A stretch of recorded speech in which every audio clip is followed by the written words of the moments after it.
Գյումրու աղբատաշտը եւ աղբավայրը, ինչպես նաեւ դրանց տանող ճանապարհը իսկական չարիք են դարձել հարևան թաղամասերի համար։ Մուշ, անի, բուլվարային թաղամասերը դատապարտված են ապրելու այս աղբադաշտի մերձ հարևանությամբ։ Հսկայական սևահողեր մնացել են աղբի տակ։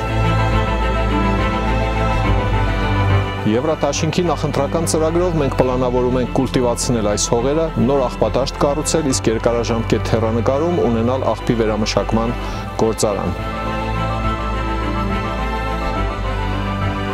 Հարգելի գյումրեցիներ, մասնակցեք ավականու արտահերթ ընտրություններին մարտի 30-ին եւ ձեր քվեն տվեք մեր Եվրատաշինքին։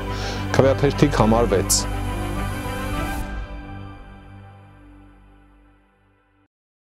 Քերծվածքակայուն, ջրադիմացկուն եւ հարվածակայուն լամինատների նշված տեսականին ձեռք բերեք իդեալ համակարգի խանութ սրահներից 1 քառակուսի մետրը սկսած ընդամենը 2450 դրամից։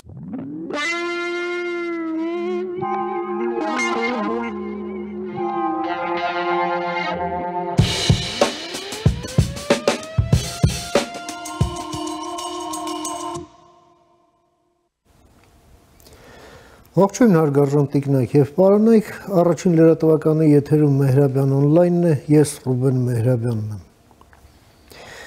Վերջին օրերին Ռուսաստանի կողմից հայտարարությունները Հայաստանի նկատմամբ, Հայաստանի ուղղությամբ ավելի հաճախակի են դառնում եւ դառնում ավելի, այսպես ասենք, ավելի համառ, ավելի սպառնալից եւ ավելի նպատակային։ Այս ամենը իհարկե պայմանավորված է խաղաղության պայմանագրի շուրջ համաձայնեցման գործընթացի ավարտով, որը իհարկե Ադրբեջանն իր տրամաբանության մեջ պահելով չի ենթադրում, որ պետք է դրանից հետո անմիջապես հետևի դրան ստորագրումը։ Սակայն ռուսները հիշեցնում են, թե եռակողմ ձևաչափին վերադառնալու անհրաժեշտության մասին, 9-րդ կետի մասին, նրանց երկրորդում են ռուսական քաղաքականությանը այսպես ուշադիր հետևող հայաստանյան որոշ շրջանակներ։ Սա պայմանավորված է նաև Միացյալ Նահանգների կողմից Ռուսաստանին ինչ-որ առումով նաև սիրաշահելու քաղաքականությամբ վերջին այս շաբաթների ընթացքում պայմանավորված Ուկրաինայում Ռուսաստանի կողմից սանձազերծած պատերազմը դադարեցնելուն։ Այդ մտադրությանը, որքանով է դա իրականանալի, իհարկե կյանքը ցույց կտա, դա ինչ կփոխի, դա իրական խաղաղություն է, թե ուղղակի time out, մի նոր պատերազմի շրջափուլից առաջ, այդ ամենը իհարկե մենք կապրենք կտեսնենք։ Բայց Հայաստանի ներսում էլ որոշ, այսպես ասենք, զարմանալի մի կողմից, բայց մյուս կողմից էլ որևէ զարմանալի բան էլ չկա այդ ամենում, որ այո, այդ շրջանակները բավականին ակտիվացել են եւ նույնիսկ Հայաստանի որոշ համայնքներում այդ ընտրությունների ընտրարշավի ընթացքում տեխնացուները, որ թվում էր, թե պետք է խոսեին համայնքի խնդիրներից, այդ խնդիրների լուծումից, խոսում են Ռուսաստանից, Ռուսաստանի փրկիչ լինելուց, որ միայն Ռուսաստան եւ այլն եւ այդպես շարունակ։ Այո, Հայաստանի վրա ճնշումների մի նոր ալիք է Մոսկվան բարձրացրել եւ պաշտոնական Երևանը խնդիր ունի այդ ճնշումներին դիմագրավելու։ Եվ այստեղ շատ կարևոր է նաև հասարակական ընկալումները, որովհետև դրանից է կախված, թե որքան իշխանությունը դիմակայուն կգտնվի այդ ճնշումների նկատմամբ, որովհետև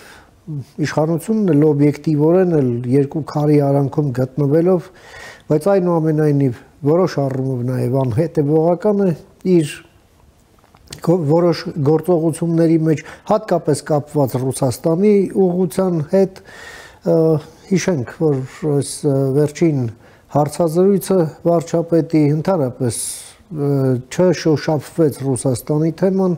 մինչդեռ Ռուսաստանն ամեն ինչ պահում է իր ուշադրության կենտրոնում, իսկ ավելի ճիշտ թիրախում։ Կրկնեմ, այստեղ հասարակական ընկալումները շատ կարևոր են։ Փորձենք հասկանալ։ Եվ այդ նպատակով ես մի հարգարժան հյուր եմ հրավիրել մեր տաղավարում, սիրով ուզում եմ ներկայացնել։ Մեր այսօրվա հյուրն է պրոֆեսոր, ռեժիսոր Ռուբեն Բաբայանը, բարով եք եկել, պարոն Բաբայան, շնորհակալ եմ հրավերս ընդունելու համար։ Ես եմ շնորհակալ։ Պարոն Բաբայան, դուք ուշով հետևում եք այս զարգացումներին եւ համաձայն եք, որ այս ամենը իհարկե որպեսզի մեր պետության համար, մեր երկրի համար գնա բարենպաստ հունով, այստեղ հասարակական ընկալումները եւ հասարակության դիրքավորումը եւս վճռորոշ դեր ունի եւ պետք է ունենա։ Շնորհակալություն։ Ես կարծում եմ շատ ճիշտ ուղղություն բռնեցիք, որտեղ անձամբ իմ համար հասարակության մոտեցումը, հասարակության ըմբռնումը ամենակարևորն է։ Վերջը հասարակությունն է որոշում եւ երբ մենք խոսում ենք նաեւ տարբեր երկրների ազդեցության մասին, լինի դա սպառնալիք, լինի դա կեղծիք եւ այլն, մենք տեսնում ենք, որ դա եւս ուղղված է առաջին հերթին հասարակությանը։ Հասարակությանը վախացնելու, հասարակությանը կաշառելու, հասարակությանը գայթակղելու, հասարակությանը շփոթացնելու եւ այլն եւ այլն։ Եթե դա հասկանում է մեր հակառակորդները կամ պայմանական ասած բարեկամները, դա իհարկե պետք է հասկանանք եւ մենք առաջին հերթին։ Եվ կարծում եմ ամենաարդյունավետ աշխատանքը դա աշխատանքն է հասարակության հետ։ Հասարակությունը ընդհանրապես եւ կարծում եմ նաեւ մեզ մոտ իր մեծամասնությամբ քաղաքականացված չէ։ Չնայած քաղաքական ուժերը փորձում են այդպես բաժանել հասարակությանը։ Եվ մարդիկ նաև ցանկություն ունեն մտածելու, վերլուծելու, եւ այստեղ պետք է շատ համառորեն բացատրել։ Ասենք թե ինչ է կատարվել վերջի 200 տարվա ընթացքում, ինչպես է փոխվել աշխարհը, ինչպես է շարունակում փոխվել, ինչ է նշանակում քաղաքակրթություն, արդյոք քաղաքակրթությունները եւս այսպես ասած քարացած կառույցներ են, թե նրանք էլ են ենթակա փոփոխության եւ այլն։ Առանց որևէ մեկին վիրավորելու, որտեղ կա մի պարզ սկզբունք։ Եթե դու սրիկային ասում ես, որ դու սրիկա ես, նա դրանից չի դադարում սրիկա լինելուց։ Բայց եթե դու չես ասում իրեն, որ դու սրիկա ես, այլ փորձում ես իրեն ինչ-որ բան հասկացնել, գոնե իր շահը բերել առաջի պլան, միգուցե կա հնարավորություն շատ քիչ, բայց որ նա կդադարի սրիկա լինելուց։ Այնպես որ ես միշտ կողմնակից եմ եղել առաջին հերթին խոսել հասարակության հետ, որտեղ բուրգը կառուցվում է ներքևից։ Այդ դուք օրինակ բերեցիք տեղական ընտրությունները, հա, ես կարծում եմ, որ տեղական իշխանությունները դա ինքնիշխանության հիմքն են առաջին հերթին։ Եվ ինչքանով են կայացած տեղական մարմինները, այդքանով է կայացած պետությունը, հակառակ չի լինում։ Դրանք շատ կարևոր են։ Կապրենք կտեսնենք, ես կարծում եմ մեր երկիրը գտնվում է այսօր այն կարևոր սահմանային վիճակում, երբ պետք է գուցե շատ զգուշավոր քայլեր անել, բայց քայլեր անել եւ որոշակի ուղղությամբ եւ յուրաքանչյուր քայլը բացատրել, որպեսզի քայլերը չընկալվեն որպես ուրիշ երկրի պարտադրանք, որտեղ դա էլ կա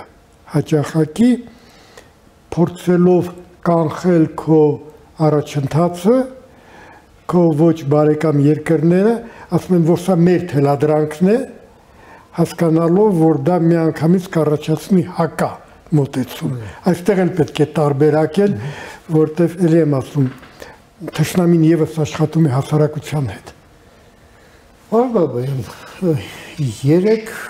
հանգամանքի վրա եմ ուզում ձեր ուշադրությունը հրավիրել։ Մեկն այն է, որ այսօր ազգային ժողովի Եվրոինտեգրման հանձնաժողովը հավանության արժանացրեց այն Եվրամիությանը Հայաստանի անդամակցելու գործընթացի մեկնարկի մասին օրինագիծը երկրորդ ընթերցմամբ ընդունելուն, հա, եւ հարցը փոխանցեց արդեն ազգային ժողովի լիագումար նիստին, դա մեկ, այսինքն առաջիկա շաբաթվա ընթացքում, իսկ քառօրյա է մեկնարկում ամսի 25-ին, վաղը, եւ այդ քննարկման ժամանակ փոխարտգործնախարարը դուրս գալով լրագրողների մոտ մի կարևոր հայտարարություն արեց առայն, որ Եվրամիությունը դառնում է Հայաստանի հիմնական գործընկերը անվտանգության եւ պաշտպանության հարցերով, հա։ Եվ երրորդն էլ դա նախորդային Ռուսաստանի անվտանգության խորհրդի քարտուղար Շոյգուի այն սպառնալիքն էր ըստ էության Հայաստանին, որ եթե Հայաստանը դառնա Եվրամիության անդամ, ստիպված պետք է լինի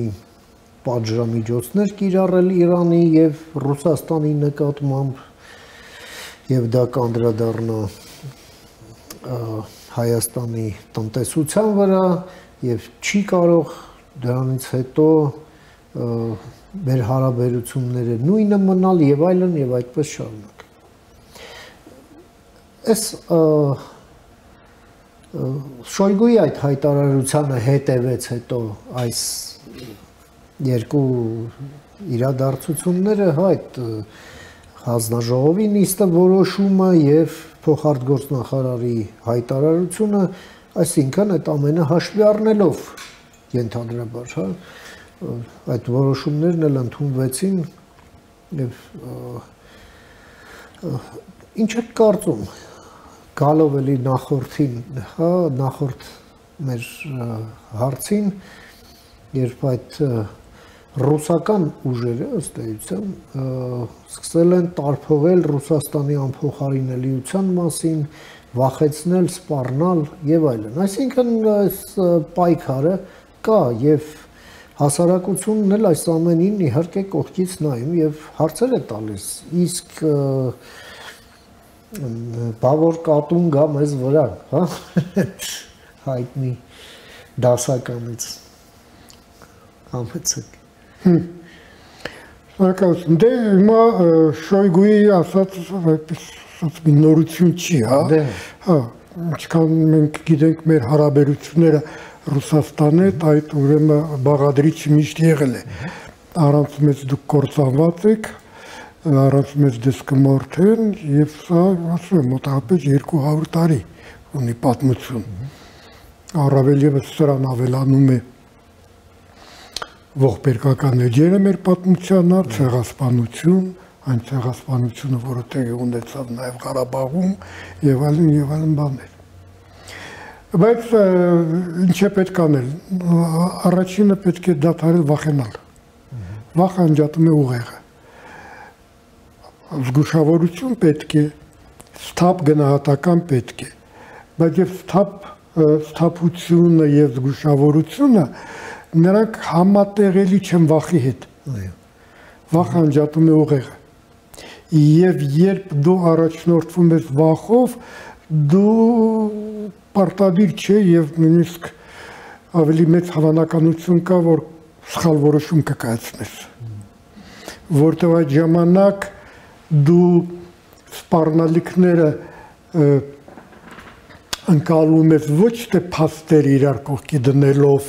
հակափաստակները դնելով այլ վախենալ, ես վախեցա ու վերջ։ Դու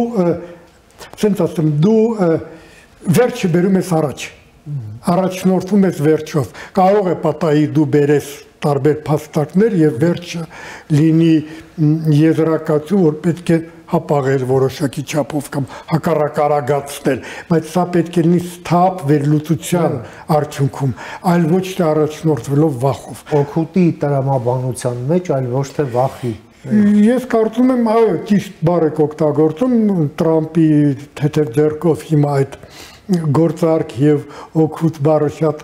ակտիվորեն օգտագործում եւ դրա մեջ ված բան չկա։ Նաև փորձել համատեղել սեփական օգուտը ուրիշների օգուտի հետ։ Մենք շատ բանով ենք դուժել, երբ որ մեզ առանձնացրել ենք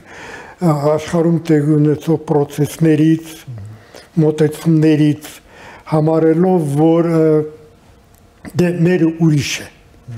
Մենք նույնիսկ փորձել ենք մեր համար յուրահատուկ քաղաքակրթություն որոշել, հա, հայկական քաղաքակրթությունը, չնայած պարզը, որ մենք տեղադրվում ենք եվրոպական քաղաքակրթության հետ, որտեղ առանձին հայկականը գոյություն չունի, գոյություն ունի հնդկականը, գոյություն ունի սլավոնականը, հարավ ամերիկյանը, արաբականը, որը դարձել է մահմեդական, մերը եվրոպականը եւ պետք է այդպես էլ շարժվել։ Այնպես որ ես կարծում եմ պետք է բոլորին լսել,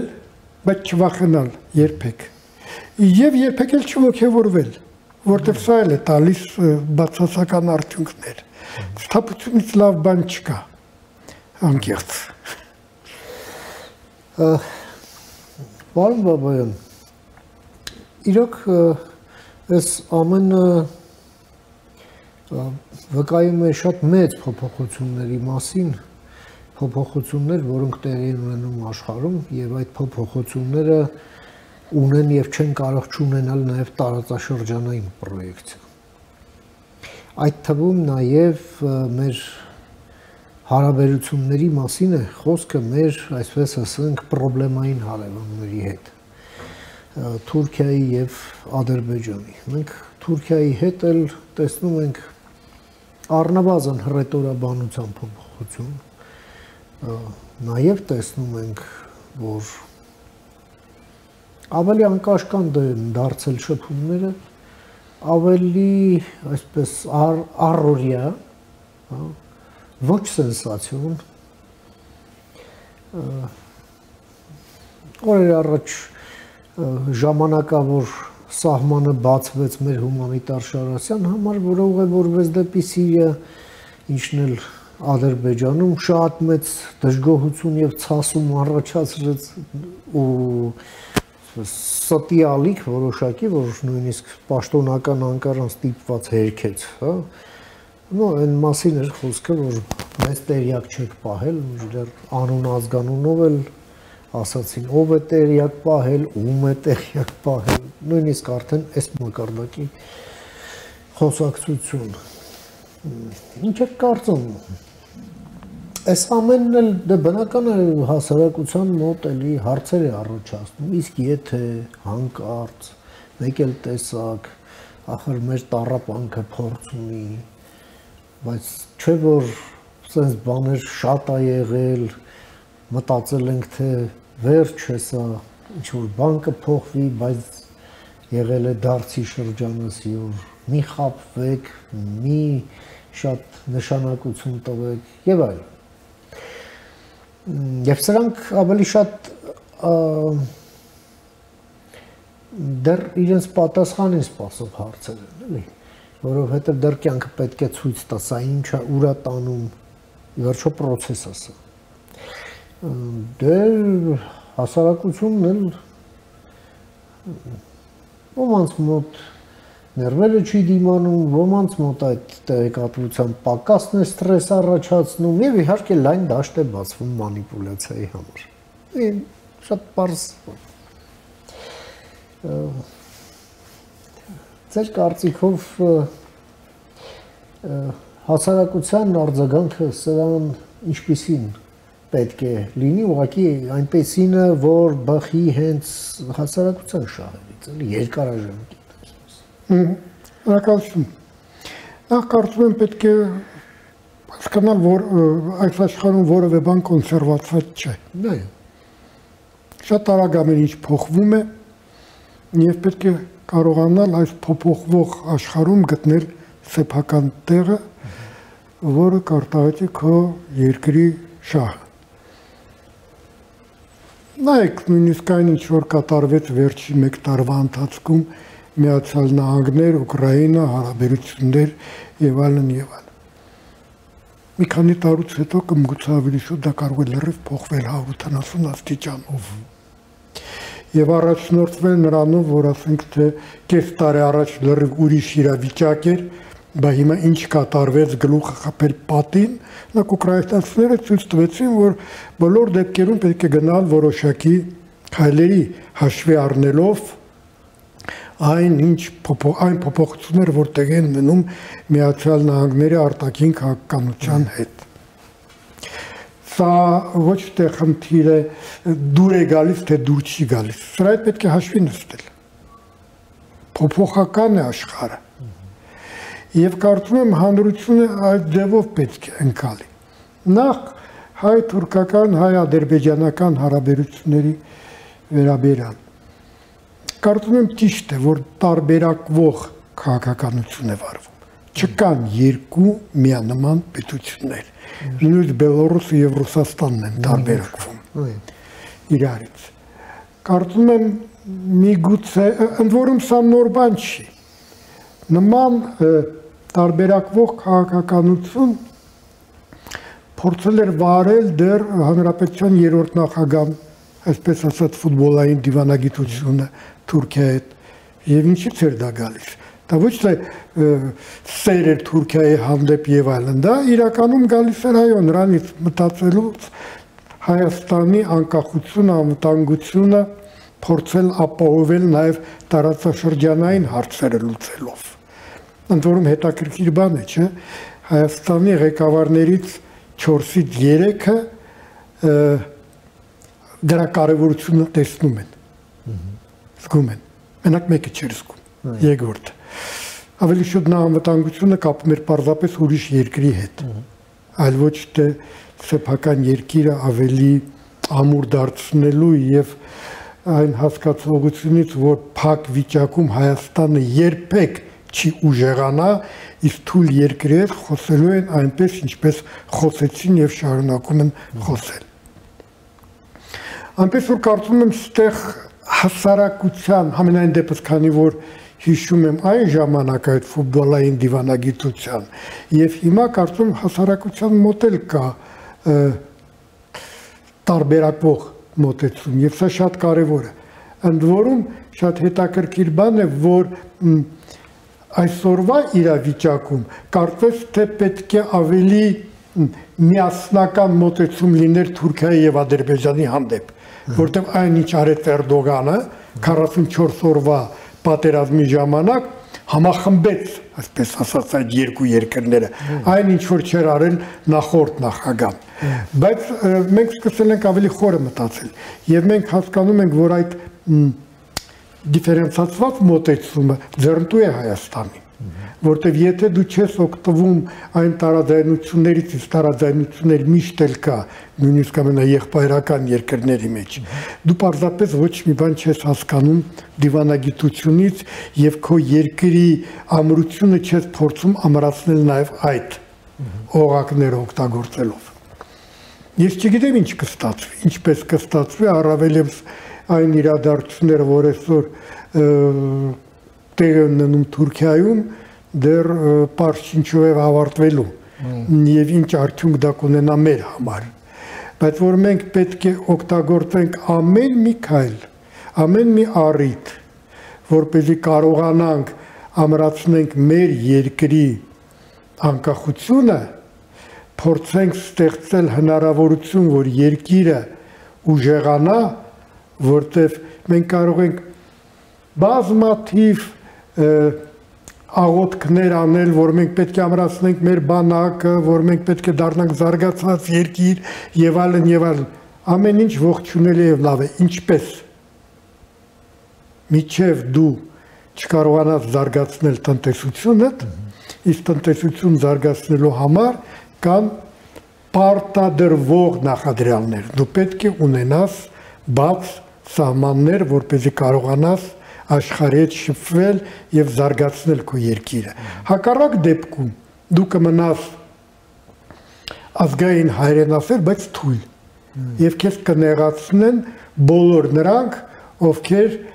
կզգան քո թուլությունը։ Քո թուլությունը չի վերանա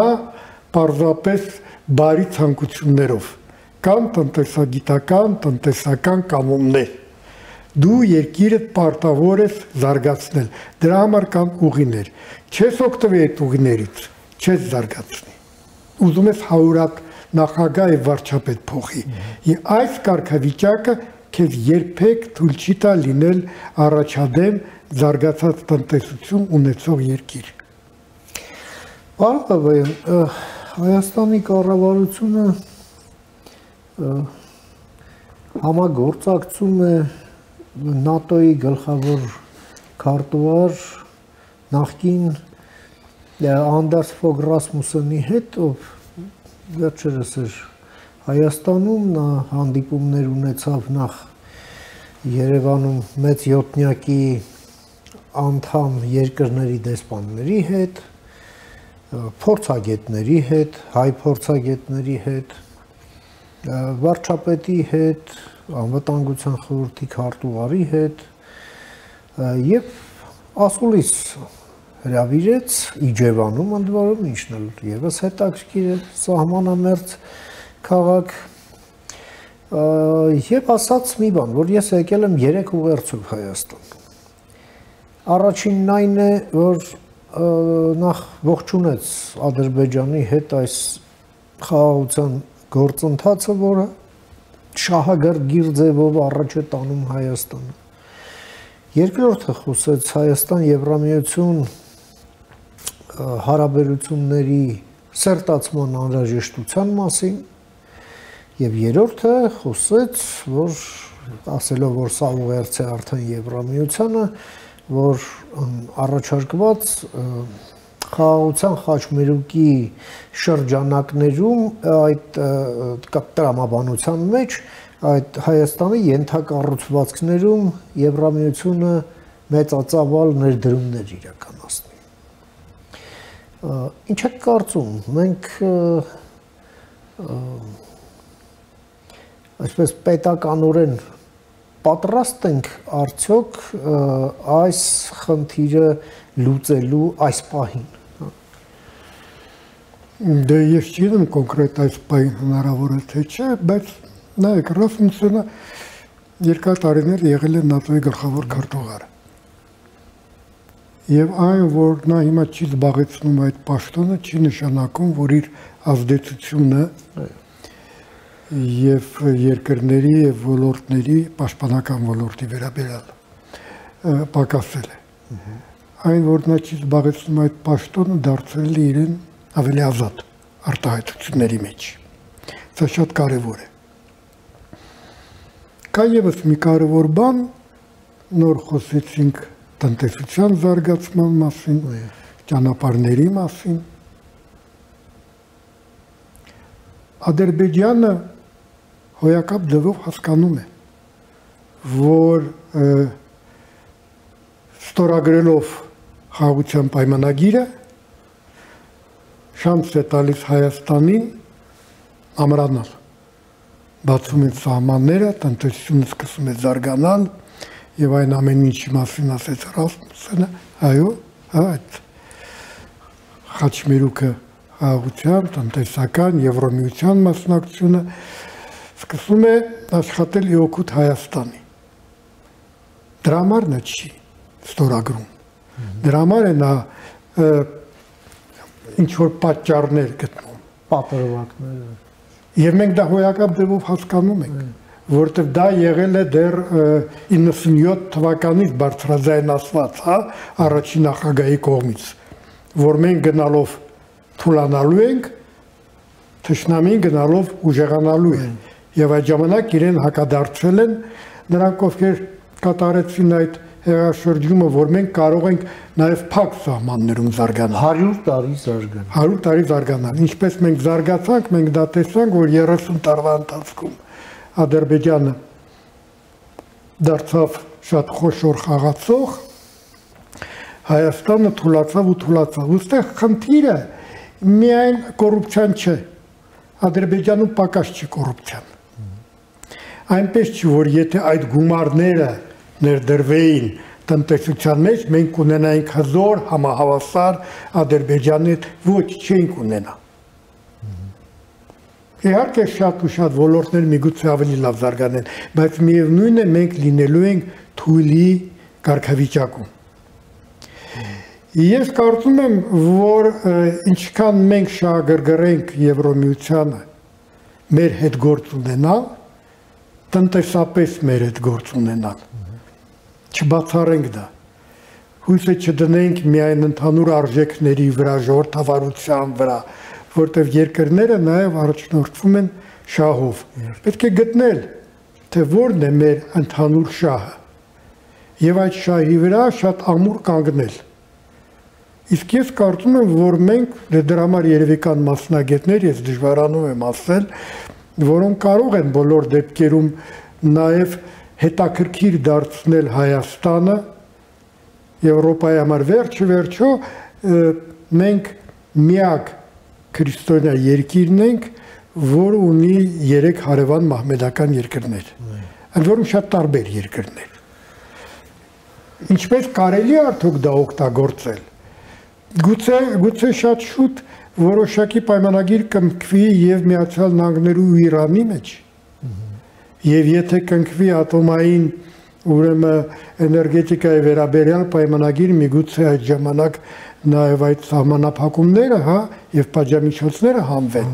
եւ այդ ժամանակ բացվում է գուցե մի ուրիշ ճանապարհ մեր համար։ Բոլոր դեպքերում պետք չի մտածել միայն մեկ ուղղությամբ։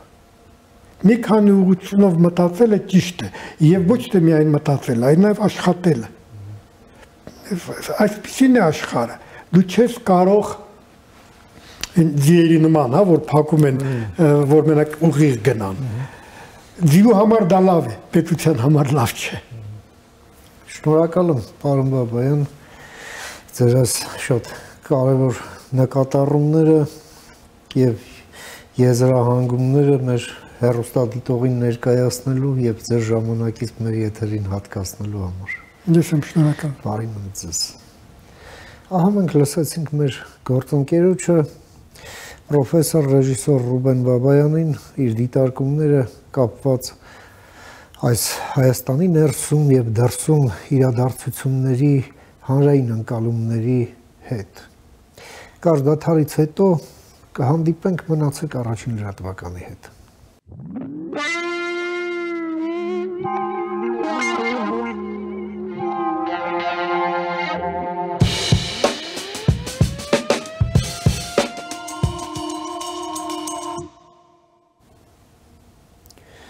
Շարունակում ենք մեր թողարկումը, առաջին լրատվականի եթերում կրկին Մեհրաբյան on-line-ը, ես Ռուբեն Մեհրաբյանն եմ։ Այսօր Երևանը ժամանելու պաշտոնական այցով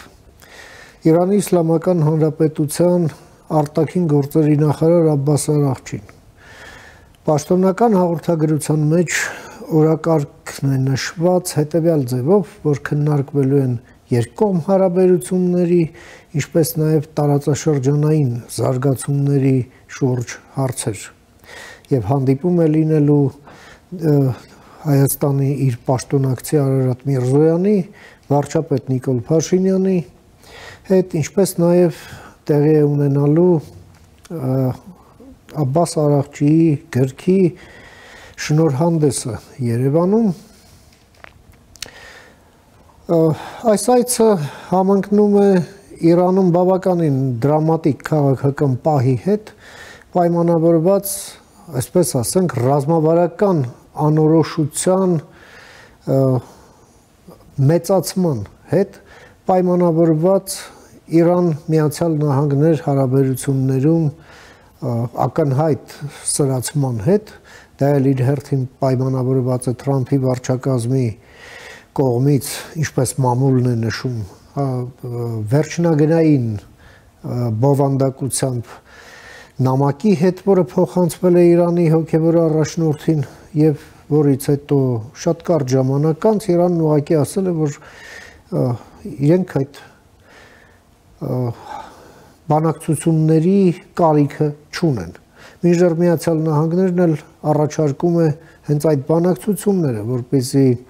ամեն ինչը դիվանագիտական ճանապարհով ընթանա եւ տեղ չմնա ինչ-ինչ ուժային լուծումների։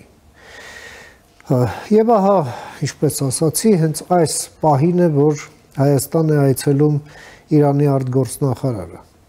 Գալով Հայաստանին, Հայաստանն էլ իր, այսպես ասենք, մի նոր շրջափուլ է իր տարածաշրջանային եւ միջազգային հարաբերություններում թևակողել, դա իհարկե Ադրբեջանի հետ խաղաղության պայմանագրի տեքստի համաձայնեցման գործընթացի ավարտն է, դա Եվրամիությանն անդամակցելուն ուղղված քաղաքական կուրսի մեկնարկի օրինագծի երկրորդ ընթերցմամբ ընդունումն է, որը առաջիկա օրերին տեղի կունենա, իսկ հանձնաժողովն արդեն հավանություն է տվել։ Դա մեր փոխարտգործնախարարի հայտարարությունն է այն մասին, որ Եվրամիությունը դառնում է Հայաստանի հիմնական գործընկերը անվտանգության եւ պաշտպանության ուրեմն ոլորտներում։ Դա նաև որոշակի, այսպես ասենք, հռետորաբանական ջերմացումն է Թուրքիայի հետ հարաբերություններում, ինչպես հայտնի է Մարգարայի անցակետը ժամանակավոր բացվեց եւ հայկական հումանիտար բեռներով բեռնված շարասյունը հատեց հայ-թուրքական սահմանն ուղևորվեց դեպի Սիրիա եւ տեղեկատվություն ստացվեց, որ այն արդեն հասել է Հալեբ։ Փորձենք հասկանալ եւ այդ նպատակով ես մի հարգարժան հյուր եմ հրավիրել մեր տաղավարում, սիրով ուզում եմ ներկայացնել, մեր այսօրվա հյուրն է Իրանի Իսլամական Հանրապետության խորհրդարանի Մեջլիսի նախկին падգամավոր Ռոբերտ Բեգլարյանը, բարով եք եկել պարոն Բեգլարյան, շնորհակալ եմ ձեզ ընդունելու համար։ Եվ ուրեմն Աբբաս Արաղչին ժամանում է Երևան երկկողմ օրակարգով, ինչպես նաև տարածաշրջանային զարգացումները քննարկելու երևանյան, հայաստանյան իր գործընկերների հետ։ Ձեր մեկնաբանությունը, պարոն Բեգլարյան։ Վերստին ողջույն ձեզ եւ ձեր ունկնդիրներին, ականատեսներին, շնորհակալ եմ հրավերի համար։ Ինչպես դուք արդեն ընդգծեցիք այս հանդիպման պատճառները, բայց նաև պետք է հիշեցնել, որ այն ինչ որ ես ինքս ականատեսն եմ եղել անցյալ տարիների ընթացքին, միշտ երբ Իրանի ԱԳՆ-ն ներկա եղել Իրանում, ունեցել է այդ 3 հանդիպումներ, այսինքն Հայաստանի արտաքին գործոս նախարարի հետ, Հայաստանի վարչապետի հետ եւ Հայաստանի անվտանգության խորհրդի քարտուղարի հետ։ Այդ բոլորը միշտ տեղի են ունեցել եւ քննարկվել են երկու երկրների երկու ստեկ հետաքրքրող եւ միասնական շահեր պարունակող թեմաներ։ Եվ նաեւ պաշտոնական հաղորդակցությունը, որ դուք էլ ասացիք, այսպես իրանական կողմից ասվել է, որ Արաղչին պարոն Միրզոյանի հրավերով է գալիս Հայաստան եւ երկու ստեկ այդ թեմաների շուրջ խորհրդակցելու։ Ուրեմն ինչ որ առումով կարելի է սրան ռուտին հանդիպում համարել, որը իշարս երկու երկրների փոխադարձ քաղաքականությունները իրար համար բարձրաբանելու առումով։ Բայց կա նաև այդ զգայունությունները, որ դուք ասացիք, այս պահին ինձ թվում է Հայաստանի ֆունկցիան, բացի իբրև վստահելի եւ կարեւոր հարևան Իրանի համար, երկու կարեւոր ուրիշ նպատակ էլ ունի, այն որ արդեն Իրանը ավելի լուրջ դիրք է ստանձնում իբրև դիտորդ կամ ավելի գործնական ԵԱՏՄ-ի մեջ եւ մյուս այն, որ ամենայն դեպս տարածաշրջանի եւ մեծ միջին արևելքի իրադարձությունները այդպես է վկայում, որ առաջիկայում Թուրքիայի դերը նաեւ այնպես կլինի, որ գուցե վերստին բացի մրցակից այլ ինչ որ նոր խոչընդոտներ Իրանի համար առաջացնի։ Իհարկե մենք տեսնում ենք Թուրքիայում ինչ իրադարձություններ արդեն տեղի ունենում, գուցե այնտեղ էլ տեկտոնիկ փոփոխություններ լինի, բայց ամենայն դեպս երկրների պետական շահերը եւ գեոպոլիտիկ շահերն ինձ թվում է մեծ տոկոսով անփոփոխ կմնան, անկախ հետո ինչ ռեժիմ կամ ով կնախագահի որ երկիրը։ Եվ ինչպես դուք ասացիք, այդ շեշտադրումները, որ Հայաստանի արտաքին քաղաքականության մեջ նվազագույնը այն, որ արտահայտվում է պետական այրերի կողմից կամ ասենք ազգային ժողովի պաշտոնյաների կողմից դեպի Եվրոխորհուրդ կամ նման քաղաքականություններ, Իրանը վերստին ուզում է Հայաստանի կողմից այն վստահություն ունենա, թե Հայաստանը ինչ մոտեցում պետք է ունենա Թուրքիայի հանդեպ, այսինքն եթե Հայաստանի քաղաքականությունը այն է, որ կամ եթե կհաջողի ինչ որ առումով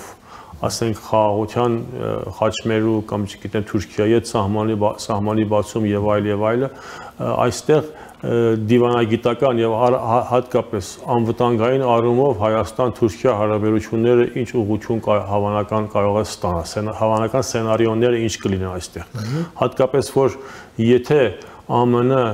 ԱՄՆ-Իրան հարաբերությունները այդ գործընթացով որ արդեն ականատես ենք լինում, եթե ավելի դեպի բարդություններ գնա,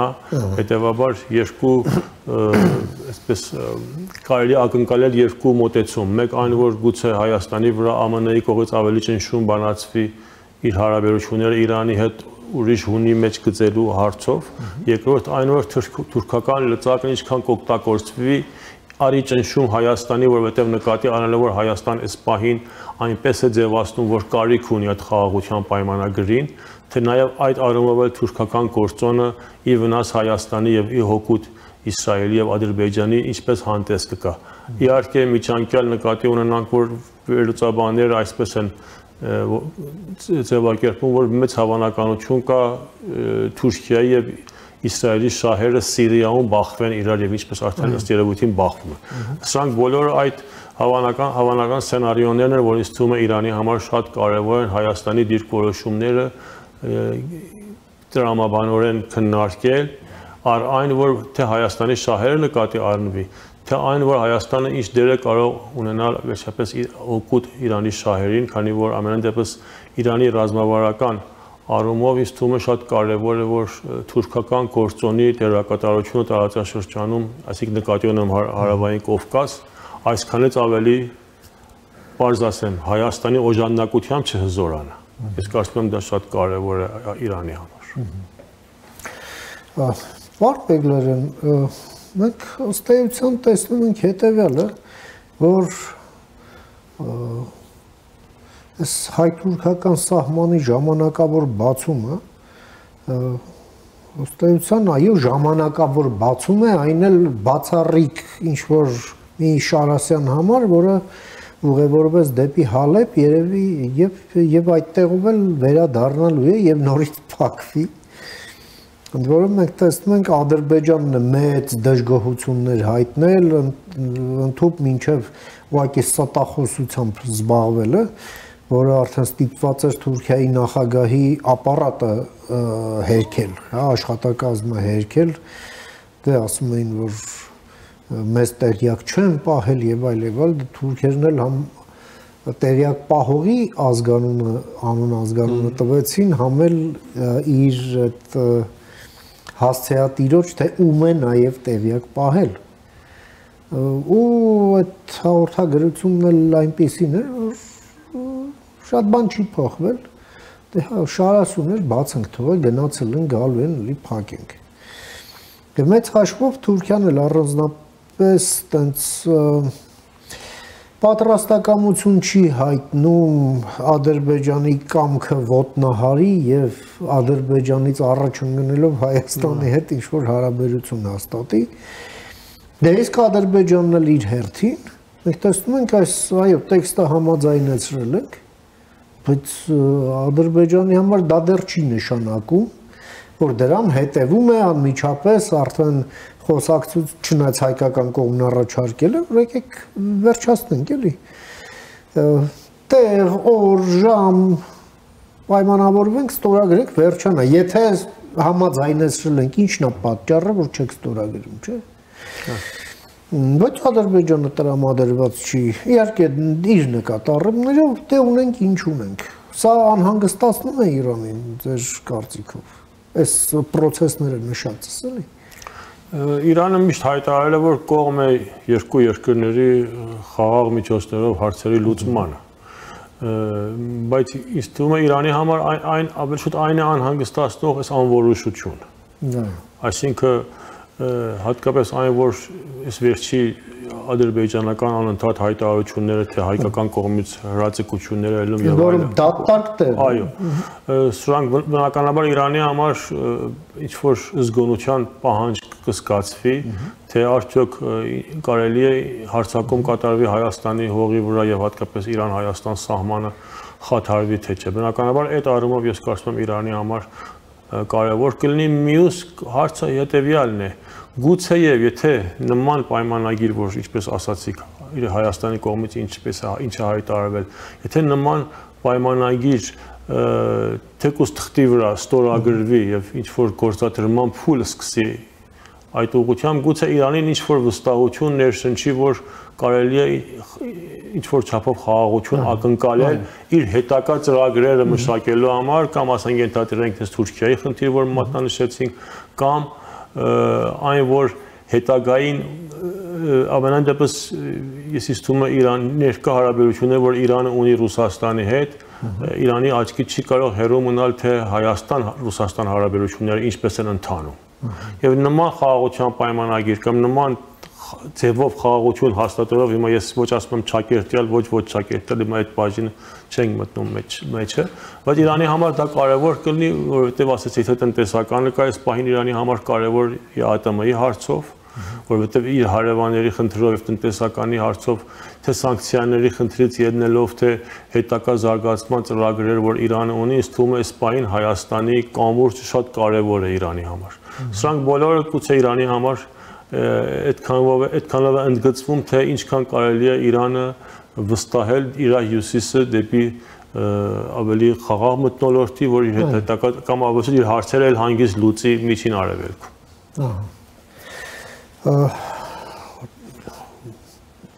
Բայց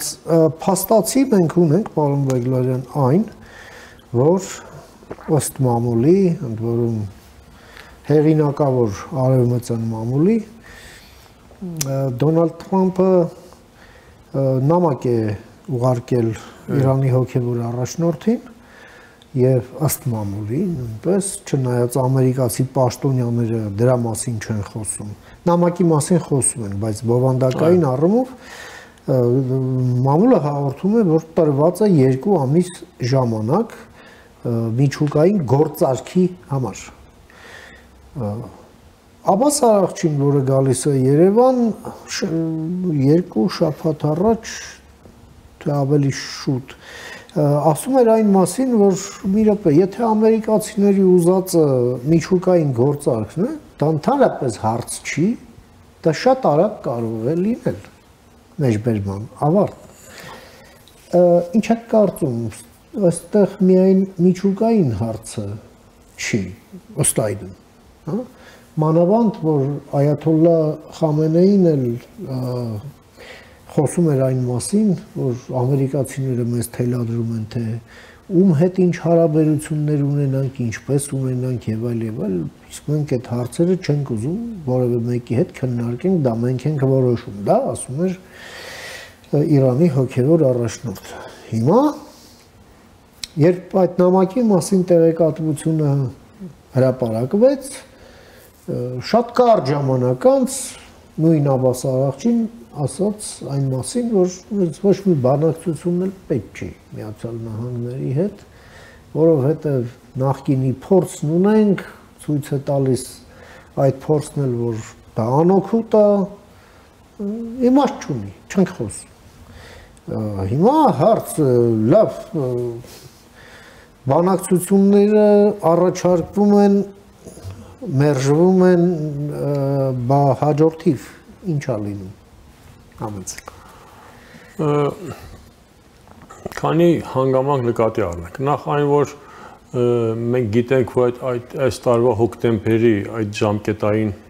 այդ ժամկետը, որ ավարտվում է ատոմական համաձայնագրինը, որ հատկապես իրանական զենքերի վերաբերյալ կամ որոշ ատոմական գործարքների ուղղությամբ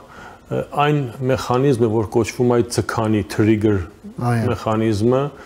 հավանաբար հոկտեմբերից, եթե եվրոպական երկրները կամ կողմերը սկսեն իրենց գործարքները եւ ծրագրավորումը, կարող է ի վնաս Իրանի աշխատի։ Եվ ըստ մասնագետների այդ մեխանիզմների նախերկանքը պետք է հունիսից սկսի, որ այդ հունիսը այն 2 ամիս ժամկետն է մոտավորապես, որ գուցե Թրամփը նկատի է ունեցել։ Այսինքն ուզում եմ տեսնեմ, որ հունիսից մեր խոսքով այդ դիրքավորումը պետք է ճշտել, թե չէ։ Մյուս կողմից այն, որ ես ինձ թվում է Իրանը այդ հորատեսությունը ունի Ամերիկայի բանակցելու առումով կամ հատկապես բանակցություններից հետո Ամերիկայի քաղաքականությունից հարված ստանալու առումով դա տեղին է։ Այսինքն փորձն ունի պատմական եւ կարելի է նմուշները ասել։ Բայց նաեւ գուցե այս պարակային նաեւ այդ շեշտադրումն է Իրանի կողմից, թե մենք գիտենք ինչ հավանական ընթացք կարող է եւ արդյունք կարող է ունենալ բանակցությունները։ Արդյոք ԱՄՆ-ն ինչ որ նոր վարքագծով կարող է հանդես գալ, որ մենք ինչ որ վստահություն ստանանք բանակցելու, թե չէ։ Գուցե այդպես այդ պատկամով է ուզում երկրի հոգևոր առաջնորդը կամ արաղչին հանդես գալ։ Իսկ մյուսը այն, որ ես հենց քիչ առաջ լսում էի երեք անցյալ օրը մոտ 50 րոպեանոց հարցազրույց, որ արաղչին էր տվել Իրանի լրատվամիջոցներից մեկի հետ, այնտեղ արդեն ասում է, որ ամենայն դեպս մենք ինչ որ ձևով բանակցում ենք։ Այսինքն մեր խոսքով թղթափանակը չի փակվում։ Ես իստում եմ սրանք բոլորը նրանից է, որ գուցե Իրանը դեռ փորձում է հստակեցնել, թե պարոն Թրամփի մոտեցումը գործնականում ինչ կլինի։ Մյուս կողմից այն, որ ես նաև կարծում եմ արևմուտքի մոտ այս անվստահությունը կա, որ բանակցությունների եւ Իրանի հետ հարաբերվելու վերիվարումները անցած տասնամյակներում, հատկապես վերջի տասնամյակում, ավելի շուտ վկայում է Իրանի մոտեցումները տակտիկական, քան թե ռազմավարական։ Հավանաբար ԱՄՆ-ն նկատի առնելով իր հետագա եւ հերակա ծրագրերը ուզում է հասկանալ, թե Իրանի հետ բանակցությունների ընթացք եթե ունենա, ինչքանով կարելի է այդքան վստահել, որ տակտիկական չլինի։ Բայց ըստ իս, եթե պետք է Իրանը ռազմավարական դիտանկյունից բանակցություններ վարի եւ փարադայմիկ փոփոխություններ տա, դա իսկապես Իրանի համար պետք է մեծ կարող է ծախսեր ունենա։ Հետեւաբար Իրանը ինչ վստահություններ եւ ինչ երաշխիքներ պետք է ստանա։ Սրանք արդեն շատ իսկապես կարծում եմ բարդ հերանեկար բոլորիս աչքի առաջ կդնի եւ հենց դրանից ելնելով ամենայն դեպս թե Իրանի ներքին հարցերը, թե տնտեսական գեոպոլիտիկ խնդիրներ, ես կարծում եմ Իրանը ինչ որ ձևով բանակցությունների դուրը բաց կթողնի, բայց այն որ Ամերիկայի կողմից ինչ դրական ցուցիչներ հատես կան, թե ինչ արդյունքներ կարող է Իրանի համար ունենալ, թե փուլային, թե այսպես փաթեթային կամ հանգրվաններով, դա իստում է շատ բարդ է, որովհետև նաև գուցե այս բանակցությունների այսինքն այս ձևակերպում տալ եւ այս որակում տալը Իրանի կողմից նաև այն է, որ տեսնի ԱՄՆ, Ռուսաստան, Ուկրաինայի հարցով ինչպես արդյունքներ կտան, որտեղ թեպետ խոսվում է, որ կարելի է Ռուսաստան ինչ-որ համաձայնություններ գա Ամերիկայի հետ ի վնաս Իրանի, բայց գուցե նաև Իրանը դրան էլ սպասում է, թե տեսնի ինչերը կարող Ռուսաստանը իր համար նեցուկ հանդիսանալ, որ բանակցությունների ուղղությամբ էլ ինքը դիվիդենդներ շահի Ամերիկայից։ Կարծում եմ սրանք էլ կարևոր գործոններ են։ Գալով դուք հիշատակեցիք Իրանի ներքին եւ տնտեսական հարցերը, պարոն Բեգլարյան։ Մենք տեսնում ենք Միացյալ Նահանգները վերջին շաբաթներին ել ավելի է խստացրել պատժամիջոցները ընդդեմ Իրանի, որում Թրամփի վարչակազմը չի թաքցնում, որ նպատակ կա Իրանի նավթային արտահանումը հասցնել 0-ի, իրենք են ուզում։ Եվ նաև տեղեկատվություն եկավ, որ հյուսիսային Իրանի Ուրմիա շրջանում տեղի է ունեցել զանգվածային բախումներ տեղի ազերիների եւ քրդերի միջև։ Եվ որում նայելով նաև ադրբեջանական աղբյուրները տեսնում ենք, որ ազերիները նեղված են նրանից, որ կառավարությունը քրդերով բնակեցման քաղաքականություն է տանում այդ շրջանում, այսպես ասենք, ադրբեջանական մեծամասնությունը տոկոսային առումով կոտրելու համար։ Եվ դա էլ բերում է, այսպես ասենք, տեղում շահերի բախման, շահարկումների եւ այլն եւ այլն։ Ինչ կարծում, իսկ դա մեր անմիջական հարևանությամբ է եւ չի կարող մտահոգիչ չլինել, հա, եթե ասենք գործը հասնի ավելի մասշտաբային բախումների։ Ինչ եք կարծում, ինչ է այս ամենի տակ եւ ինչ զարգացումներ այստեղ կարող է ունենալ, ինչին սպասենք եւ ինչ անենք, այսպես ամենավատար զարգացման պարագայում։ Մանավանդ հաշվի առնելով, որ տնտեսական վիճակն այնքան էլ լավ չէ Իրանում եւ դրա մասին հենց իրանցիներն են խոսում, իսկ ծանր տնտեսական իրավիճակը միշտ նման բաներ խթանում է օբյեկտիվորեն, հա, համեցեք։ Նախ այսպես ասենք, ամենայն դեպս Իրանում մենք ունենք 4 թրքախոս նահանգ։ Արդեբիլը, Զանջանը, Արևմտյան Ատրպատական եւ Արևելյան Ատրպատական։ Բացի այն, որ բնական ձևով այսպես թրքախոսներ կան հենց օրինակ Թեհրանի նահանգում բավականին կան կամ ուրիշ նահանգներ։ Երկրորդը այն, որ երկար ամիսները, որ խոսվում է, որ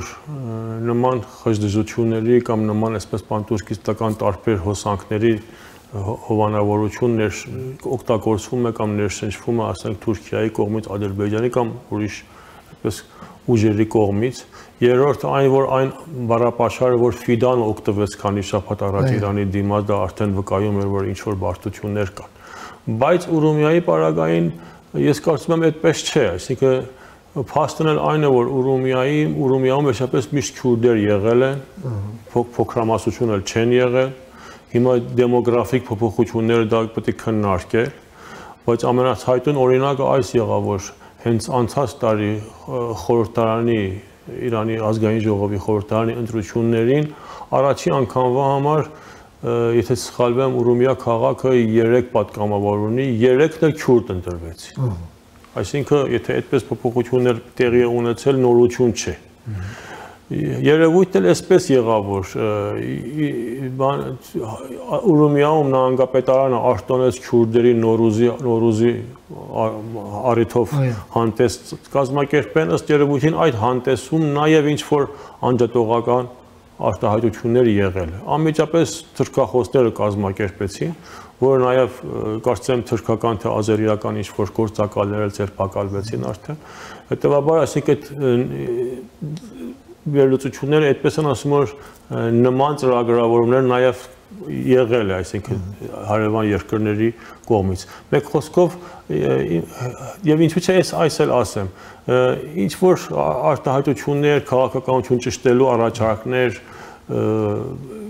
կամ լոզունգներ կամ ռետորաբանություն հնչեցվեց անցած շաբաթների ընթացքին, այն ինչ որ կոչվում է մայրենի լեզվով դասավանդումներ։ Եվ գիտենք, որ նման պահանջներ հիմա թե քուրդերի կողմից է եղել, թե թուրքախոսների կողմից է եղել։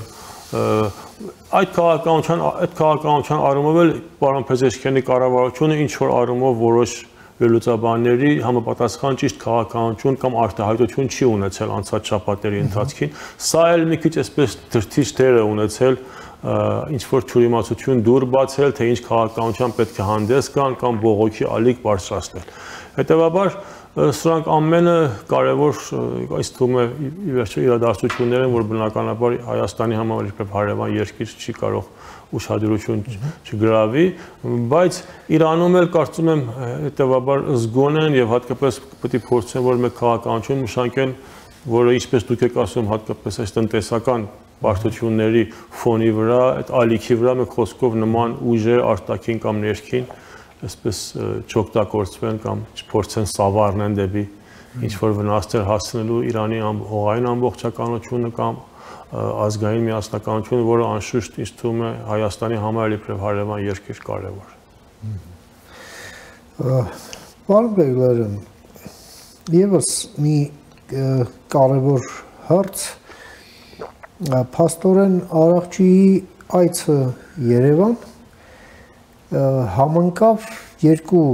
կարևոր հանգամանքի հետ։ Մեկն այն է, որ Հայաստանի ազգային ժողովի Եվրաինտեգրման հանձնաժողովը հավանություն տվեց Եվրամիությանը Հայաստանի անդամակցության գործընթացի մեկնարկի մասին օրինագիծը երկրորդ ընթերցումն ընդունելու եւ այդ հանձնաժողովի նիստի շրջանակներում ազգային ժողով եկած արտգործնախարարի տեղակալը Պարույր Հովհաննիսյանը մի 10 րոպեանոց այսպես ճեպազրույց ունեցավ լրագրողների հետ, ասելով հետևյալը, հայտարարելով հետևյալը, որ Եվրամիությունը Հայաստանի համար դառնում է հիմնական գործընկեր պաշտպանության եւ անվտանգության հարցերով, եւ որ Հայաստանը նաեւ 25 թվականի համար է հայտ ներկայացրել Եվրամիությանը այդ խաղաղության գործիք ծրագրից օգտվելու համար որպես շահառու այդ ծրագրը ինչպես հայտնի է ոչ մահացու ուրեմն հանդերձանք պարագաները տրամադրվում այստեղ ավելի շատ կարևոր է այդ քաղաքական բովանդակությունը սրա որ Հայաստանը այս ծրագրով եւս գործընկեր է Եվրամիության հետ։ Դե իհարկե մահացու սպառազինությունը Հայաստանն էլ այլ աղբյուրներից է ձեռք բերում, դրա մասին էլ ոնց որ գաղտնիք չկա։ Ինչ է կարծում, այս ամենը ընդհանրապես այս տեղաշարժը Հայաստանի քաղաքականության մեջ, իսկ ավելի ճիշտ շրջադարձը աննկատ չի մնացել Թեհրանում եւ այս Իրանի դեսպան Մահդի Սոբհանիի ասուլիսի ժամանակ մենք լսեցինք, որ Իրանը մեծ խնդիր չի տեսնում դրա մեջ։ Հիմա մենք տեսնում ենք Հայաստանն էլ ավելի է առաջ գնում եւ առաջին գալիս է Երևան, դուք ինչ եք ակնկալում որպես հնարավոր արդյունք այս այցի, ուրեմն Հայաստանի այս շրջադարձը Իրանի համար առավել ընկալելի դարձնելու տեսակետից, որովհետև Հայաստանը ի վերջո այդ ամենը Իրանի դեմ չի անում, բնականաբար։ Տեսեք, ինչպես խոսքի սկզբում ասացինք, երբ Իրանի որևէ արտաքին գործոս նախարար եկել է Հայաստան, անպայման Հայաստանի անվտանգության խորհրդի քարտուղար եւ վարչապետի հետ էլ հանդիպել է, կամ ավելի ճիշտ այդ հանդիպումը կազմակերպել է։ Դա նշանակում է, որ Հայաստանը Իրան-Հայաստան հարաբերությունները ավելի բարձր մակարդակի միշտ որակել է, քան այն, որ այսպես բավարարվի սոսկ դիվանագիտական մակարդակի շփումների։ Դա վստահության այլ մակարդակ է։ Այսինքն թե վստահության, թե այն, որ միշտ առիթ ենք ունեցել շեշտադրել ենք, որ Իրան-Հայաստան հարաբերությունները ունի այն անվտանգային բնույթը, որը չպետք է միշտ բավարարվել միայն ասենք դեսպանների մակարդակով կամ ԱԳՆ-ների մակարդակով շփումների, որովհետև վստահ պետք է այն վստահությունները, որ երկուստեք փոխանցեն իրար, պահանջում է ավելի բարձր աստիճանի պետական այրերի ուղղակի եւ տետատետ հանդիպումների։ Ես կարծում եմ, սա էլ հենց այդ ուղղությամբ կարելի է որակել, ամենայն դեպս Իրան-Հայաստան հարաբերությունները, ինչպես գիտենք, ունի տարբեր ոլորտներ, ասենք մշակութային, տնտեսական, ենթակառուցվածքային, էներգետիկ եւ այլը, եւ անվտանգային հարցը, քանի որ այս պահին Իրանը գրիշտ գնահատական է տալիս Հայաստանի անվտանգային առաջնահերթություններից եւ ելնելով Իրանի այն բարդ ռազմաքաղաքական իրավիճակ, որ մեծ միջին արևելքում, տարածաշրջանում եւ Կովկասում ունի, ես ինձ թվում է մինչեւ այնքան, որ հատկապես հետախուզական եւ անվտանգային առումով դրանք բխի Հայաստանի շահերից, որը երաշխիք կլինի Հայաստանի անվտանգությունը, հօգուտ Իրանի անվտանգություն պահելը Իրանը ըմբռնումով կմոտենա։ Իսկ ասում եմ այդ այրումով։ Բայց եթե բնականաբար ուրիշ սպառնալիքներ լինի, ենթադրենք այն հայտնի Բոլթոնի ճամփորդությունը, որ ինչպես փորձեց վերջնագրային ձևով հանդես գալ կամ պարտադրել Հայաստանին ի վնաս Իրանի, բնականաբար տեղ արդեն Իրանը ուրիշ ձև կմոտենա կամ զգայունություն ցույց կտա։ Ոչ թե վերջնագրային, այլ տրամադրություն շոշափեց այսպես։ Բայց կարևոր է որ Իրանում ինչպես կընկալեն դրա։ Այ իհարկե։ Դա էլ կարևոր։ Եվ մի հարց էլ կա, որը այսպես ասենք ռուսական ռոպագանդան սկսեց տարփողել եւ դրանից փորձել սենսացիա սարքել, մենք մեր լրատվականում անդրադարձել ենք դրան, այնուամենայնիվ արժի սրան եւս մեկ անգամ անդրադառնալ արդեն Արարչի այցի համատեքստում, դա այն էր, որ Հայաստանում, ինչպես անցած 2 տարիների ընթացքում, կարծում եմ հենց էլի հուլիս ամսին, ինչպես եւ անցյալում տեղի կունենան հայ-ամերիկյան զորավարժություններ։ Եվ այդ զորավարժություններն անցկացնելու համար, այո, ամերիկյան ռազմական տեխնիկա է Գերմանիայից գալու Հայաստան այդ բաներին մասնակցի եւ վերադառնա Գերմանիա։ Եվ Մարիա Զախարովան խոսեց տարածաշրջանն ապակայունացնելու փորձերի մասին, ապակայունացման անխուսափելիության եւ այլնի մասին, եւ այդ ամենը նաեւ մեկին մեկ վերցրեց ադրբեջանական ռոպագանդան ու սկսեց ռուսերենով տիրաժավորել, այսպես Ես դե որքանով ինձ հասանելի է իրանական մամուլը, մի քիչ էլ տրանսլեյտերն օգտագործելով, ես Իրանում որևէ արձագանք չտեսա դրա, ենթադրում եմ ուղղակի, դրա մասին էլ խոսակցություն կարող է լինել Հայաստանում, Արարչի գալու, ենթադրում, չգիտեմ, կամ այո, կամ ոչ, իսկ ենթադրաբար լինելու դեպքում ինչպես եւ այն անցած 2 անգամներում, ես կարծում եմ Հայաստանը ճիշտ խոսքեր կգտնի Իրանին բացատրելու, որ դա մեր անվտանգության ամրապնդման համար է, նաեւ նրանց համար, ովքեր առայժմ որքան որ պատերազմը ավարտվել է, բայց նրանք դեռ չեն համարում, որ պատերազմն ավարտվել է, հա, նաև իրանց է ինչ-որ ձևով Ադրբեջանի նկատի ունի։ Այո, հա, ասենք ստեղ Իրանը լարվելու տեղ չունի, էլի։ Ադրբեջանն էլ որ մի հատ էլ մտածի, էլի, մեր վրա հարձակվի, միջանցք ուզի մեկ մյուս, մի խոսքով։ Դուք ինչ եք կարծում։ Ես հենց կարծում եմ, հենց նախկին հարցի պատասխանը այստեղ էլ կարելի է ինչ-որ առումով նույնը ունենալ, հիմա այսպես ասեն, եթե ինչպես հայտարարվել է, որ պարոն Միրզոյանի հրավերով է պարոն Արարչին գալիս, շատ բնական է, որ այդ թեմայով էլ կխոսվի, ինչպես որ պատահել է, որ այդ նման հանդիպումներին հայկական կողմն է փորձում անմիջապես թեման բացել եւ բացադրություն տալ, չէ որ անպայման պարոն Արարչին կամ Իրանի ԱԳՆ-ն հարցադրում կունենա։ Սրանք ես ամենայն այդ ուղղությամբ եմ տեսնում, հատկապես որ նաեւ գուցե հիմա սա իմ անձնական կարծիքը կարող է սխալ լինել, նաեւ գուցե Իրանի վերաբերմունքը այս թեմայի շուրջ,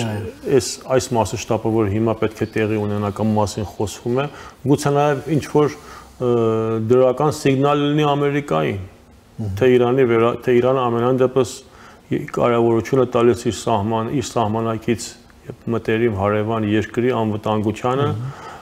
եւ չի փորձում, որ միայն գաղափարախոսական կամ այսպես հրետորաբանությամբ հանդես գալ, այդ տրամաբանական հավասարակշռված մոտեցումներով փորձում հանդես գալ, բայց ես նորից ընդգծում եմ, ամենայն դեպս սա չի նշանակում, որ ի մասնավորի հետախուզության հարցում Իրանը զգանություն չունենա, այսինքն թե ինչ-որ սպառնալիքներ այդ ուղղությամբ կա, բնականաբար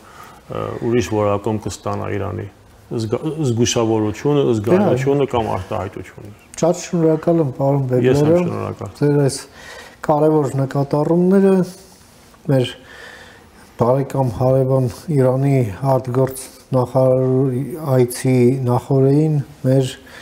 հեռուստադիտողին ներկայացնելու եւ ձեր ժամանակից մեր եթերին հատկացնելու համար։ Շնորհակալ։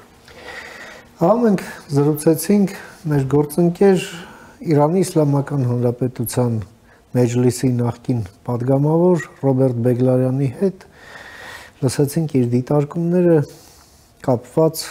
Իրանի Իսլամական Հանրապետության արտգործնախարար Աբբաս Արաղչիի Երևան կատարելիք այսօրվա այցի շուրջ։ Կարճ դադարից հետո կվերադառնանք, մնացեք առաջին լրատվականի հետ։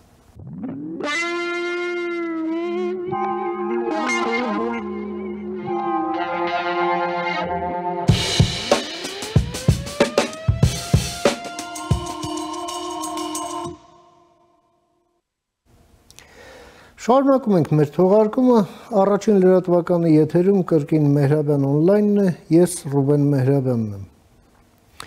Մեր քննարկումը տեղափոխենք Թուրքիա։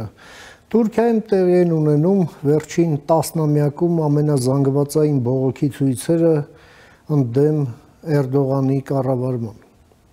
Եվ դրա, այսպես ասենք, մեկնարկը տվեց ինքը Էրդողանը, Ստամբուլի քաղաքապետ Էքրեմ İmamoğluին ձերբակալելով, նախ մինչ այդ դիպլոմից զրկելով, ինչ որ պատրվակով, այսպես ասենք, որովհետև օրենք կա, ըստ որի նախագահի թեկնածուն չի կարող բարձրագույն կրթություն չունենալ եւ դրանով իսկ փորձ անելով փակել İmamoğluի ճանապարհը, որից հետո դրան հետևեց կոռուպցիոն մեղադրանքներով ձերբակալությունը, իսկ հիմա նա կալանավորված է եւ կալանքի վայրից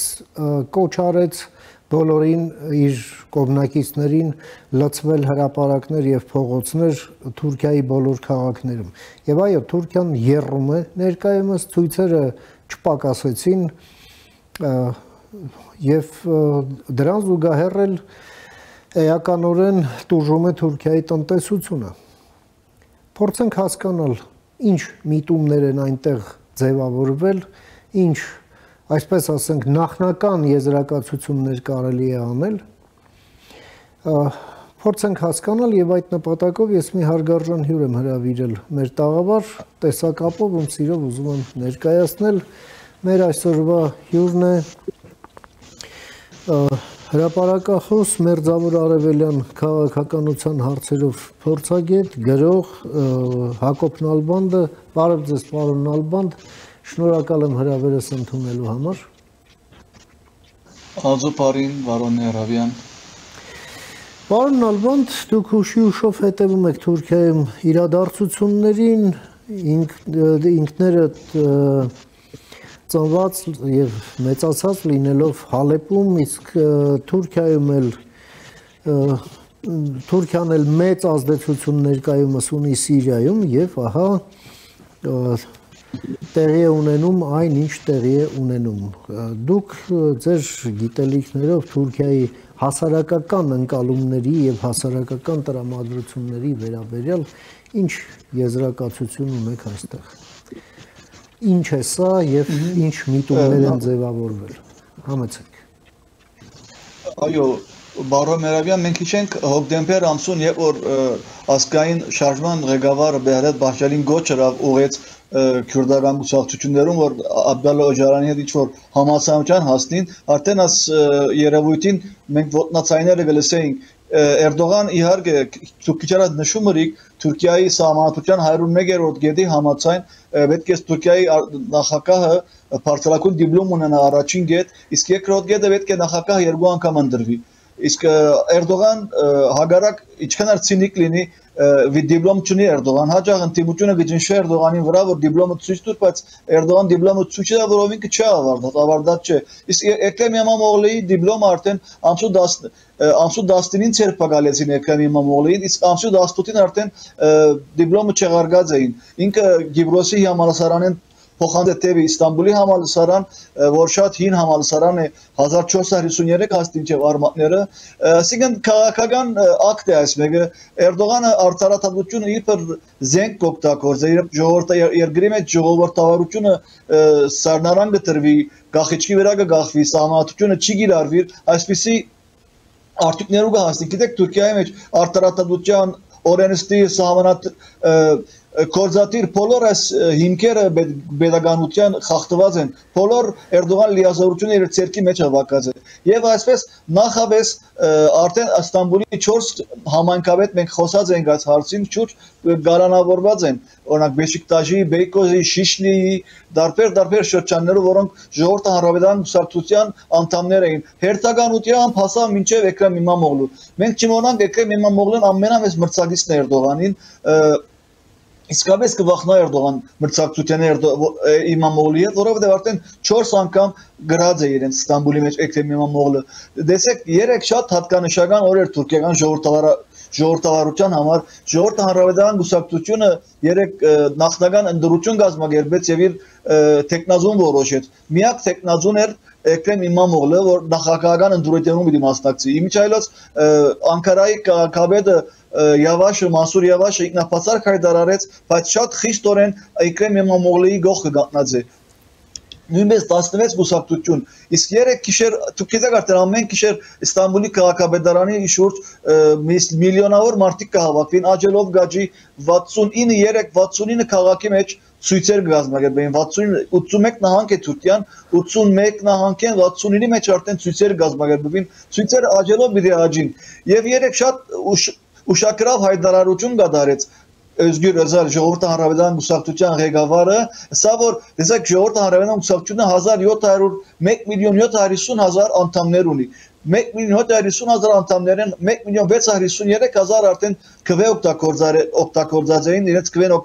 օգտված էին այդ քվեի հնարավորություն եւ ցայն դված էին Էկրեմ Էմամօղլուն ալոր գողքին համագիրներու մեծ հսկա բանակ կար 3 ժամը 11-ի թրությամբ Հայաստանի ժամանակով սնդուկներու քվեասնդուկներու գեսը բացված էր որոնց թիվը գազմեր 5323 կամ 24 չեմ հիշեր իսկ գեսը հաշվելի մեջ արդեն 15 միլիոն ցայն կար վարգանիշը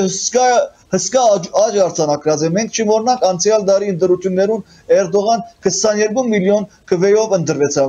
նախագահ Էրդողանի վարգանիշը ահավոր անգում Գաբրի բարոն Մեհրաբյան շատ ահավոր նույնիսկ պատկերացուցեք շատ ուշագրավ էր Էրդողանի առաջվա նախագահ Աբդալլա Գյուլը ուշագրավ հայտարարություններ տав սա որ Էրդողանը շատ վտանգավոր խաղեր կխաղա վտանգավոր դեղեր կդանի Թուրքիայի տնտեսությունը կքայքայվի մենք խոսած ենք մեկ օրվա մեջ Թուրքիայի մեջ այդ օրը որ ցերպակալվեցավ Էմամօղլը 7% թուրքական բորսան անգում արձանագրեց ըստ որոշ աղբյուրներով CNBC ալիքի ելքը Թուրքիային ներդրողներու օդար գազմած է մոտարապես $7 միլիարդ իսկ ըստ Bloomberg-ի 11 միլիարդ դոլար է ես այսօր լսեցի Թուրքիայի ֆինանսներու նախագահ Մեհմեդ Շիմշակի հայտարարությունը գսե որ գիտեք Մեհմեդ Շիմշակը իսկապես երթար Տրամփ գմուրա Էրդողանի Տրամփ մուրացողն է այդքան որ սնդուկը բարավ է Թուրքիայի գետրոնական բանկը սնանգացած է գիտեք գետրոնական բանկեն 128 միլիարդ դոլար Էրդողանի ֆեսան երբ որ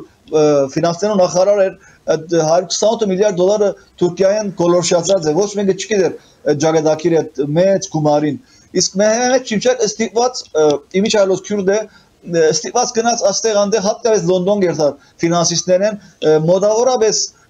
գսի որ 42 միլիարդ դոլար հավաքված է իսկ այս քանի օրվա ընթացքին 26 միլիարդ դոլար դեսե ելք եղած է Թուրքիային արդեն Մեհմեդ Շիմշակ վրանքոց մեղադրեր վարչապետ նախագահ Էրդողանին հնարավոր է որ հրաժարականը դա այսինքն Թուրքիան շատ վտանգավոր դրության կմտնես գարձեն որ ինտիմությունը ծայրակույն մարժինալ քայլերու չի դիմեր ինտիմությունը իր իրավունքները պիտի պաշտպանե փողոցներու մեջ հատկապես հատկանշական է բարոն Մեհրաբյան երդասարտության ներկայությունը իսկապես Թուրքիան երդասարտությունը ցանցրացած է Էրդողանի դեսպոտ ռեժիմին եւ գուզե ժողովրդական երկիրի մեջ ապրին ես շատ հետաքրքրական բան ցես պատմեմ երեք թուրքական մեդիայով հատկապես անշուշտ գոմնագից մեդիան չտեսնելու գուկար դեղի ունեցածը ընդհանրապես չէր խոսել այդ մասին եւ ինտիմության ղեկավար Էզգյուր Էզալը երեք բոյկոտ հայտարարեց այդ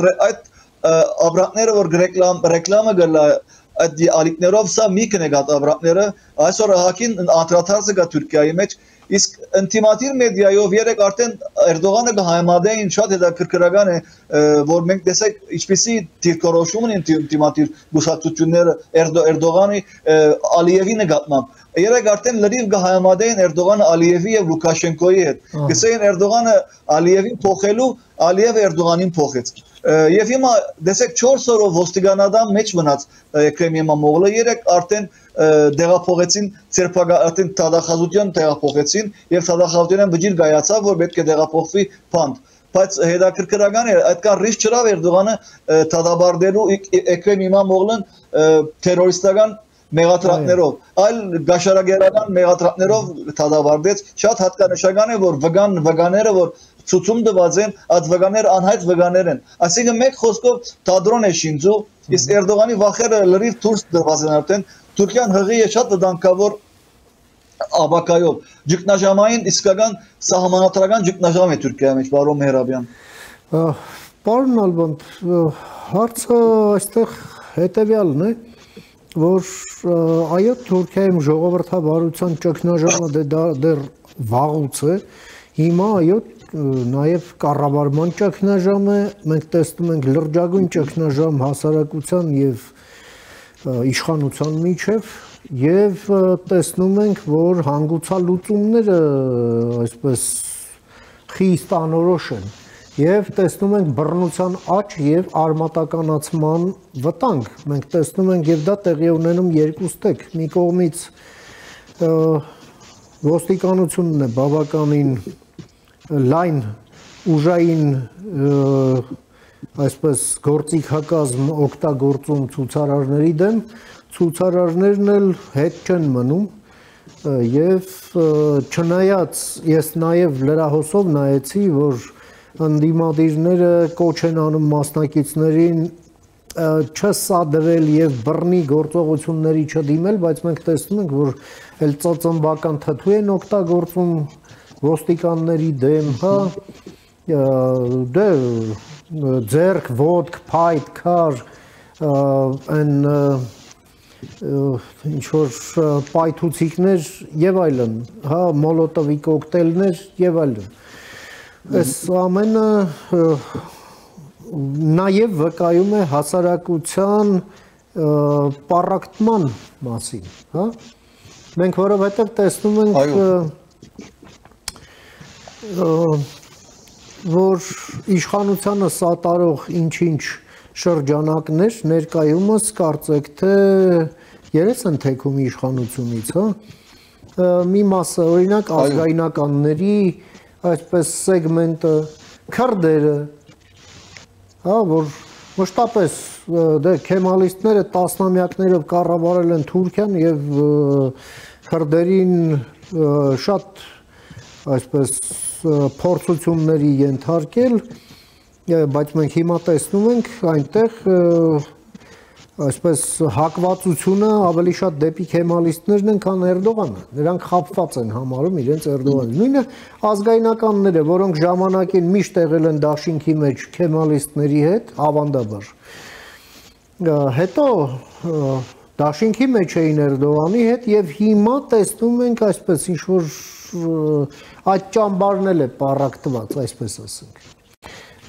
Ձեր մեկնաբանությունը այս ամենը ինչպիսի տեղաշարժերի մասին է վկայում հասարակության մեջ եւ ուր է տանում այս միտումը, ցույցերը կմարեն արդյոք, Էրդողանին կհաջողվի այսպես այս ցույցերը չեզոքացնել, որովհետեւ մեր հանդիպումից առաջ ես մամուլը նայեցի թուրքական, ներկայումս ձերբակալվածների թիվը արդեն գերազանցում է 1000-ը։ Եվ ոնց որ թե այդ թիվը մեծանալու միտում է դրսևորում։ Համեցեք, պարոն Նալբան։ Այո, ճիշտ ասեք, երեկվա դվյալներով Թուրքիայի ներքին գործերու նախարար Արլի Էրլիքարայի X բլոկի հետևեի, արդեն երեկոյան դրամը դասի թրությամբ 450 հոգի ձերբակալված էին, հիմնական փախումները Երևան անհավասար ուժը կօգտագործի հատկապես Իզմիրի եւ Անկարայի մեջ։ Ստամբուլի մեջ կան փախումներ, այո, ինչպես որ ըսիկ դժբական տտվող օգտագործեն,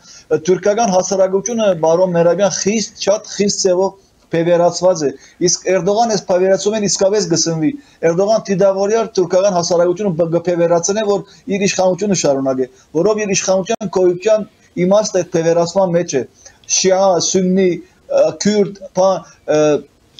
թուրք, տեսեք 16 ինտիմատիվ գուսակցություն արդեն գտնած են Էկրեմ Էմամօղլի ետևը, հատկանշական հատկապես քուրդական դեմ պարտիի դիրքորոշումը։ Վերջերս դեմ պարտին փորձեց Օջալանի հորտորով մոդենալ ինչ-որ AKP-ին, բայց կգարձեմ, որ այս բոլորը բարավ անցավ, Էրդողանի ցկտումներ, որ դեմ պարտիի 50 կամ 56 պատգամավորներու ցայն առնե եւ հասնելով 360 պատգամավորի ցայնի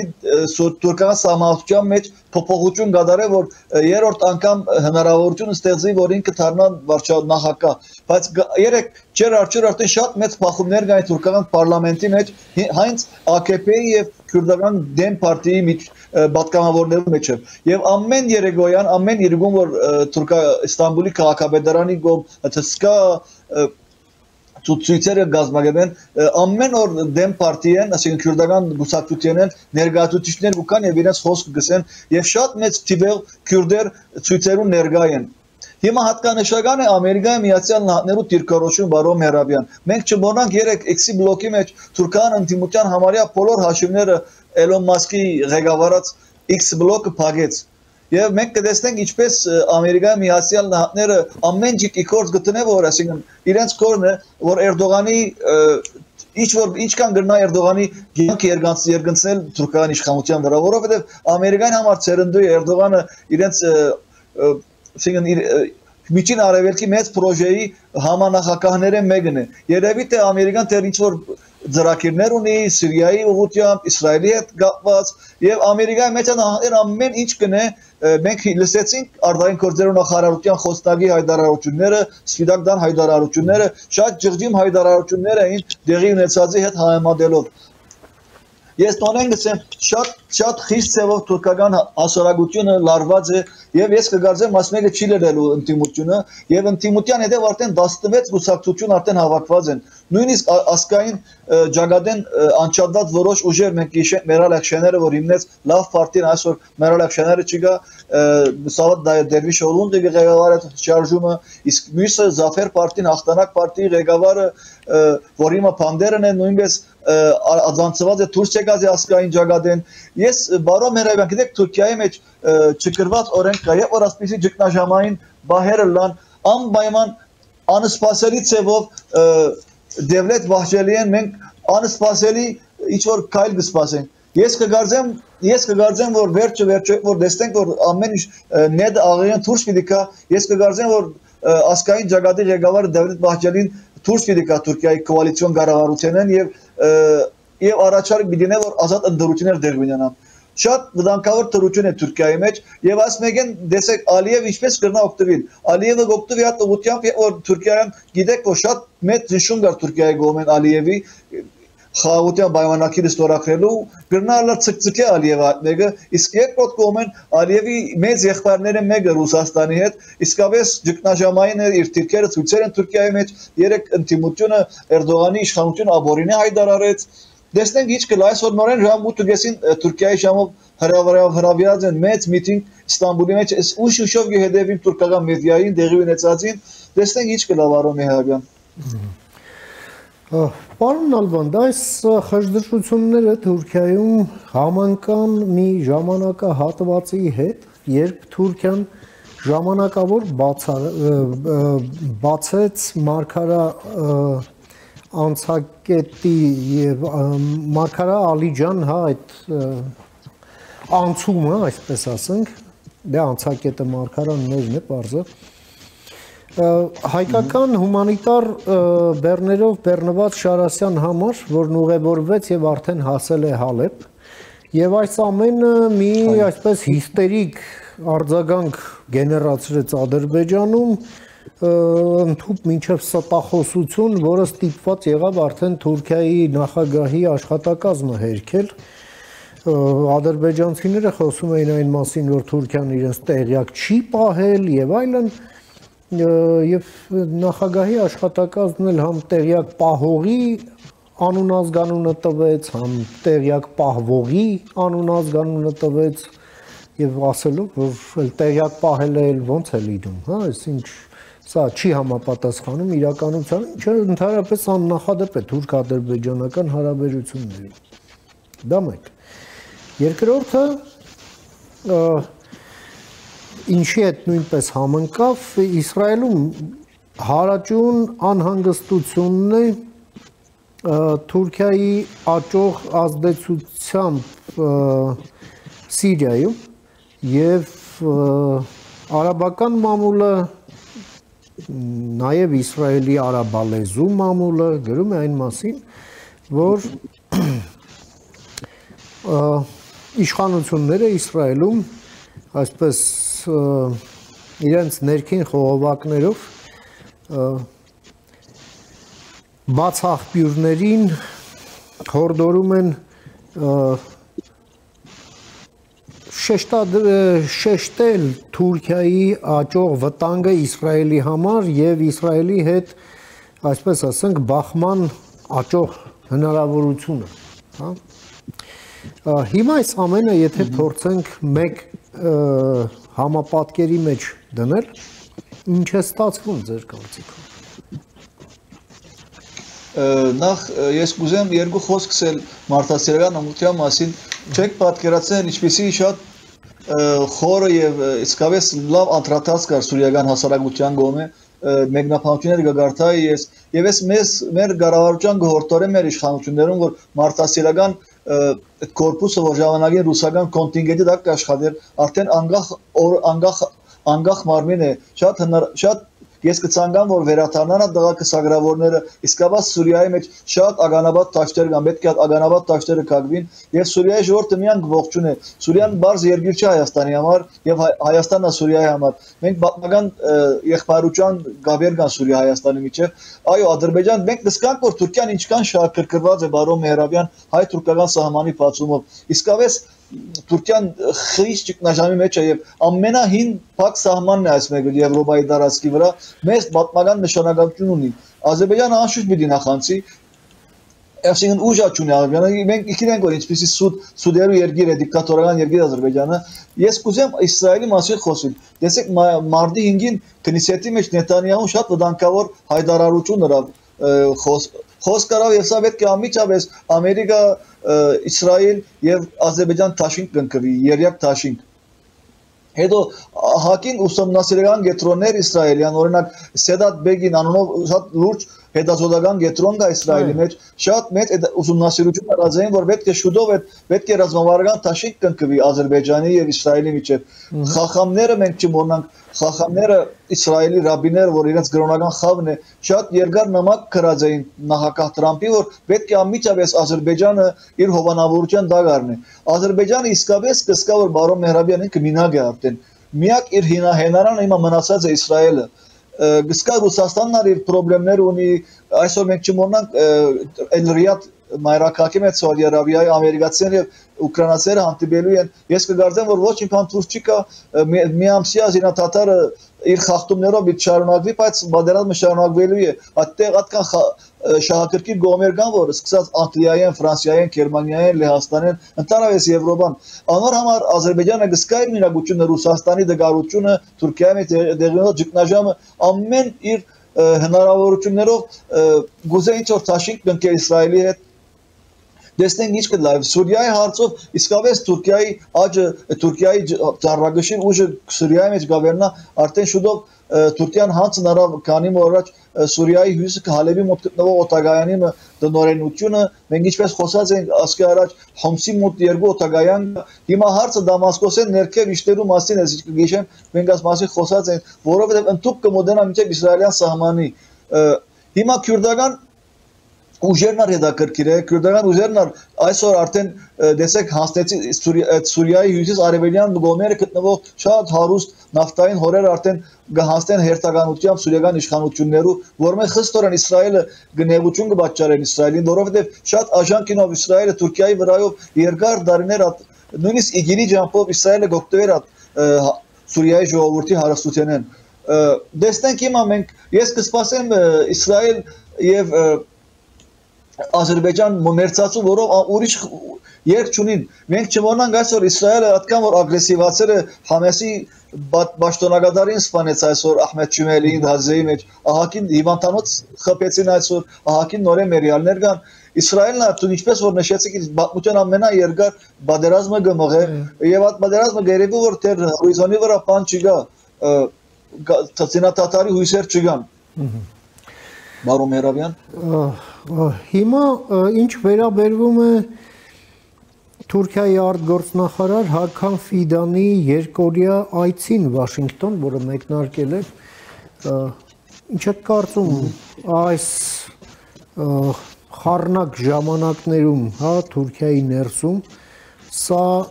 ինչ է եւ ինչի կարող է հանգեցնել, ինչ է ուզում Թուրքիան իր այս ներքին կացության համատեքստում բնականաբար չենք կարող սա հաշվարկներից դուրս դնել եւ նաեւ Հայաստանի հետ կապված ինչ զարգացումներ եք ըստ այդմ ակնկալում նաեւ համեցեք Այո հիմնական օրակարգերը մեկը Ռոբիո եւ Հական Ֆիդան Սիրիան է Սիրիայի մեծ տեղակայված դե ֆակտո ուժերու մասին է իսկ հայկական հարցով կգարձեմ որ ամերիկան եւ Թուրքիան նույն դեսանգյուն են գնային հարցին պետք է սահմանը բացվի բայց որոշակի պայմաններ ինչ որ պիտի հասունանան Ադրբեջանին ալ ինչ որ նեղացնելու կգարձեմ բայց դեղ որտեղը կա Ադրբեջանը չի լավ օրինակ իր խոստումներուն ստորություններուն չի հարկեր որ ինքը Պրահայի մեջ կամ Գրանադայի մեջ որոշ փաստաթուղթերով դա ստորագրած է եւ հարկ չի հարկեր այդ մեկը անբավարար դիստիվի միջազգային հարությունը մեծ ճնշում բանեցնել եւ մենք դեսtek որ նույն օրերուն որ Հական Ֆիդանը գտնվի Ամերիկայի մեջ Իրանի արտգործ նախարարն ալ Հայաստանի հարաբերություն գայցել է ես կգարձեմ բաղը հասունանա Իրան Ամերիկա ինչ որ համացայնության ինչ որ ընդհանուր հայդարարի դա հասնելու այդքան իսկապես Ռուսաստանը կսարսափի այդնեգեն որով աբակայի համար process-ները երկար կդեվեն բայց որ Իրանը լեզու կտնե միջազգային հարության հետ ժամանակին գիշեր մենք կդազեր ուղղակի նահանգ Թրամփ իր առաջին պաշտոնավարման ժամանակ Գորիզանի պայմանագիրը չեղարկեց հիմա կգարձեմ որ ավելի ակտիվացել այդնեգը Եվ կգարձեմ որով նայած Իրանի տնտեսական ծանր իրավիճակը սոցիալական Իրանը անպայման զիջումներով պիտի երթա եւ որոշ ամերիկյան օրենքներով պիտի պայմանագիր ստեղծվի Տեսեք հիմա Թուրքիայի մեջ Հական Ֆիդանի մասին ուզեմ խոսել Էրդողանի ընտանիքը խստորեն նեղացած է Հական Ֆիդանին որովհետեւ AKP-ի մեջ նույնիսկ բարոն Մեհրաբյան Հագա Էրդողանյան գարձեք դե բլոկ կծևավորվի որ հերիք է 23 տարի է դու գիշխես արդեն մեծ մարդ ես արդեն հյուծեցիր մեր կարիեր մեր պրեստիժը ինչ որ նոր հետ Էրդողանյան ֆիգուրի մասին կխոսվի այդ ֆիգուրը իսկապես Հական Ֆիդանն է թուրքական սոցհացումները ցույց կտան որ եթե Էրդողան կամ Հական Ֆիդան իսկապես Հական Ֆիդանը Էրդողանին առաջ է ռեյտինգով իր վարկանիշով Անոր համար հիմա շուտով Թուրքիայի մեջ բարոն Մեհրաբյան նոր կառավարություն միտցավորվի հիմա չենք երաս պայմաններում մեջ կառավարություն հրաժարական գուտա նոր կառավարություն միտցավորվի արդեն իմ արդյոք իրավիճակ է բայց եթե նոր կառավարություն ցեղավորվեր ես արդեն գասկազով գնայի որ Հական Ֆիդանն իր արտաքին գործերով նախարարի փորձերը կշարունակի իսկապես Էրդողան լարված է Հական Ֆիդանին որով իսկապես պոտենցիալ իրեն համար մրցակից է AKP-ի մեջ Հական Ֆիդանը Եվ մի հարցը եւս տեսեք Ռուբիոյի եւ Ֆիդանի միջև այս վերջին ամիսների բոլոր շփումների ժամանակ, համենայն դեպս այն շփումների, որի արդյունքում եղել են մամլո հաղորդագրություններ, իշարս այլ հարցերի, թուրքական կողմը չի նշում, բայց ամերիկյան կողմը նշում է, որ քննարկել են նաև Կովկասում խաղաղության հարցերը։ Ինչ եք կարծում, Թուրքիայի այս ներքին լարվածությունները ինչ ազդեցություն կունենան Թուրքիայի ազդեցության վրա այս խաղաղության գործընթացում, հա, որովհետև ակնհայտ է, որ Ադրբեջանը դե չի ուզում ստորագրի խաղաղության պայմանագիրը։ Իսկ Թուրքիայի հորդորները բնականաբար, այսպես ասենք, այդ բրդին հակառակ է, հա, ձեռքի շարժումները Թուրքիայի լինելու, խավին հակառակ եւ Ադրբեջանի դուրը չի գալու, այնպես ինչպես այս սահմանի բացման հետ կապված միանգամից այսպես հիստերիկ ալիք բարձրացավ այնտեղ։ Ձեր եզրակացությունը, պարոն Նալբանդ։ Ես կգարձեմ դակամի Ռուսաստանը իր մուտք գործ գնե բարոն Երևան Ադրբեջանի մեջ, անպայման մուտք գործ գնե Ադրբեջանի մեջ Ռուսաստանը, բայց վերջը Թուրքիան իսկապես մենք խոսած ենք բարոն Երևան, իր համար օդ ու ջուրի պես պետք է սահմանները բացվին, Սիրիայով խողովակները պիտի միջին դեպի հոսին արաբական աշխարհի խողովակները պիտի հոսին գազի, նավթի, նույնը Զանգեզուրի աբակային այն ինչպես ինչ ուժեր գծավորվին, ինչպեսի իրավիճակներ կստեղծվին, բոլոր Թուրքիայով անցնելին, Թուրքիան իսկապես կդառնա գազի եւ նավթի հանգույց։ Դեսեք հիմա հետաքրքրական էր Թուրքիայի օրինակ իշխանամետ մամուլը շատ մեծ ախորժակ սրած էր, երբ որ Եվրոպան դե ֆակտո ասենք Ամերիկային ինչ որ գերանան, Եվրոպան արդեն կսկսի իր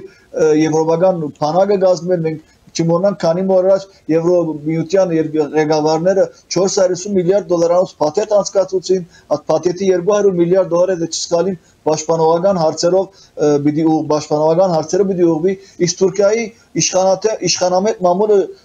իր ախորժակը սրած գսեր դեսակ արդեն Եվրոպան խստորեն մեզի պետք ունի մեր բանակի պետք ունի, մենք չմոռանանք թուրքական բանակը ՆԱՏՕ-ի ամենաուժեղ բանակները մեկն է, բայց ես կգործեմ Եվրոպայի ղեկավարները հատկան իմաստուն են, որ իրենց ապահովությունը Ամերիկայի մանդատի դակեն հանելով թուրքական մանդատի դակ չեն մտցներ, այդ բանը ալգա, բայց դեռ Ադրբեջանը ռուսական մեծ աստիճան կոդի դակ է վարում Մեհրաբյան։ Եվ ամփոփելով, պարոն Նալբանդ, այստեղ շատ կարևոր է այսպես զգացողության մակարդակով էլի հասկանալ Թուրքիան ամենայն դեպս Էրդողանի կառավարման ընթացքում չէ միայն, այլ միշտ էլ ունեցել է բավականին այսպես ծանր ձեռքով ռեպրեսիվ ապարատ, Թուրքիայում միշտ բռնաճնշումների այսպես ավանդույթ կա, հեղաշրջումների ավանդույթ կա, ընդ որում բավականին դաժան ձևերով այդ ամենը եւ Էրդողանի օրոք էլ այդ ռեպրեսիվ ապարատը մենք տեսնում ենք բավականին այսպես պատրաստված է, հա, ցանկացած դժգոհություններ ճնշելու եւ կատարում է իր ֆունկցիաները, ինչ է կարծում, բայց մյուս կողմից էլ ժողովուրդն էլ, ինչպես տեսնում ենք, տուն գնալու միտք չունի, այդ պրայմերիզներ տեղի ունեցան եւ 14 միլիոն թուրք իրենց ձայնը տվեց Իմամօղլուի։ Եվ սա միայն նրանք, ովքեր մասնակցում են որպես քեմալիստների աջակիցներ այդ այսպես պրոցեդուրային, բայց կան նաև միլիոնավոր այլ մարդիկ, ովքեր չեն մասնակցում, բայց իրենց մտահոգում է, այսպես ասենք, այս ազատությունների այսպես կտրուկ նվազումը երկրում եւ մարդիկ լցվել են քաղաքի փողոցներ, մեծ քաղաքների, փոքր քաղաքների, ինչ եք կարծում, այս ամենի հանգուցալուծումը դուք ավելի հավանական ինչպես եք տեսնում, թե բարդ հարց եմ տալիս։ Չէ, բարոն մերեմ նախ մի հատ ասեմ, դուք 14 միլիոնը զիք 14 միլիոնը երեք քիշերվա դվյալ էր, որ սնդուկներու դակավին գեսը հաշված էին, քվայա սնդուկներու։ Այսօր ավելի հաստատ ավելի գադի տիվը։ Տեսեք Թուրքիայում ինչպես որ դուք նշեցիք, այո, Թուրքիան իր բացության դասկին իբր հանրապետություն ունեցած է դարբեր շրջաններու դարբեր հեղաշրջումներ, հատկապես Փանագը միշտ միջամտած է ժողովրդավարական այդ անիվը որ գտարնար, Փանագը միշտ միջամտած է։ Օրինակ 1960-ի հեղաշրջումը ես գիշեմ, 1980-ի Կենան Էվրենի հեղաշրջումը եւ ժողովրդավարությունը այնտեղ արդեն սարնարան տրված էր եւ բոլոր ղեկավարները փանդ տրված էին, գուսակցություններ փակված էին, հիմա պաս Էրդողան հետո արդեն տեսեք 2002-ին որոշակի post գսեն ինչ որ էլեկտրոնային հեղաշրջում եղավ, հետո post հեղաշրջում եղավ, որ աջանակ որ վարչապետն Դենչբետին Էրբական որոշակի աղանդավորական գազམ་այրությունու ղեկավարներ հրավիրեց վարչապետի նստավայր, թուրքական բանակի մեծ թանկերով, տեխնիկայով դարձավ վարչապետի նստավայրի շուրջը, իրենք մեկը բան համանեցին, հեղաշրջման փորձ, այսինքն Թուրքիան փորձ ունի հեղաշրջումներու հետ, եւ միշտ ժողովրդավարությունը միշտ Թուրքիայի մեջ գաղացած է բարոն Մեհրաբյան, միշտ ժողովրդավարության վրա բանակի շուքի ինգած է։ Իսկ հիմա ես կգարձեմ, որ այս ճնշումներն ինչպես որ քիչ առաջ նշեցի, ես ուշի գեհդեվիմ Դավլաթ Բահջարի ներդերի քայլին։ Հիմա հիմնական փանալին բարոն Մեհրաբյան Էրդողանի համար ծերունդի է իրավիճակը։ Մեկը թողչի կարծե որ Էրդողան նեղացած է։ Էրդողանի համար ծերունդի է իրավիճակը։ Թուրքիայի մեջ տնտեսությունը քայքայված է, ժողովուրդները փողոցներում մեջ մարդիկ վրանին թթվածնային գազ կփչեն, թթուբային գազ կփչեն, չի հետաքրքրել։ Էրդողանի մեկ բան է հետաքրքրել իր իշխանությունը շարունակել։ Բայց հիմնական ես կգարձեմ, որ անագնգալը պիտի Դավլաթ Բահջարի ենքա։ Իմիջիայլոց ոչ մեկ կոմպրոմիսի պիտի չէր տա ընդդիմությունը։ Ընդդիմությունը ոչ մեկ կոմպրոմիսի չէր տալու։ Եվ միջև եկրեմ հիմա մոլոպանեն ցուրտ չկա, ընդրությունները խզբզումները շարունակվելու են, եւ եթե պրովոկատիվ ինչ-որ ուժեր միջամտեն կարող է միջև փախումներով երթան եւ մեծ փախումներ արդեն գլան Թուրքիայի մեջ, բայց մենք գիտենք որ 2013-ի գեզիի ցույցերը փաստեցին որ ընդդիմությունը հատկանալ հագված չէ, ասպիսի զայրահեղ քայլերով իր իրավունքները գբաշխվանի որոշ սահմանադրական սրճաններում հետ առանց փախվելու պոլիսներով հետ ոստիկանության հետ առանց ընդհանուր հասարակական գարկը խախտելու կամ կանտելու հիմա ընդդիմության ղեկավարները ամեն անգամ ասում են գշեշտեն բայց անպայման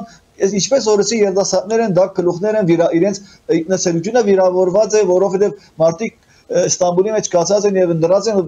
նախ քաղաքապետ եւ ընդրված քաղաքապետը դու գուկաս եւ գխելես մարդոց ընդրելու իրավունքը այդ դեսանգույնեն դիտված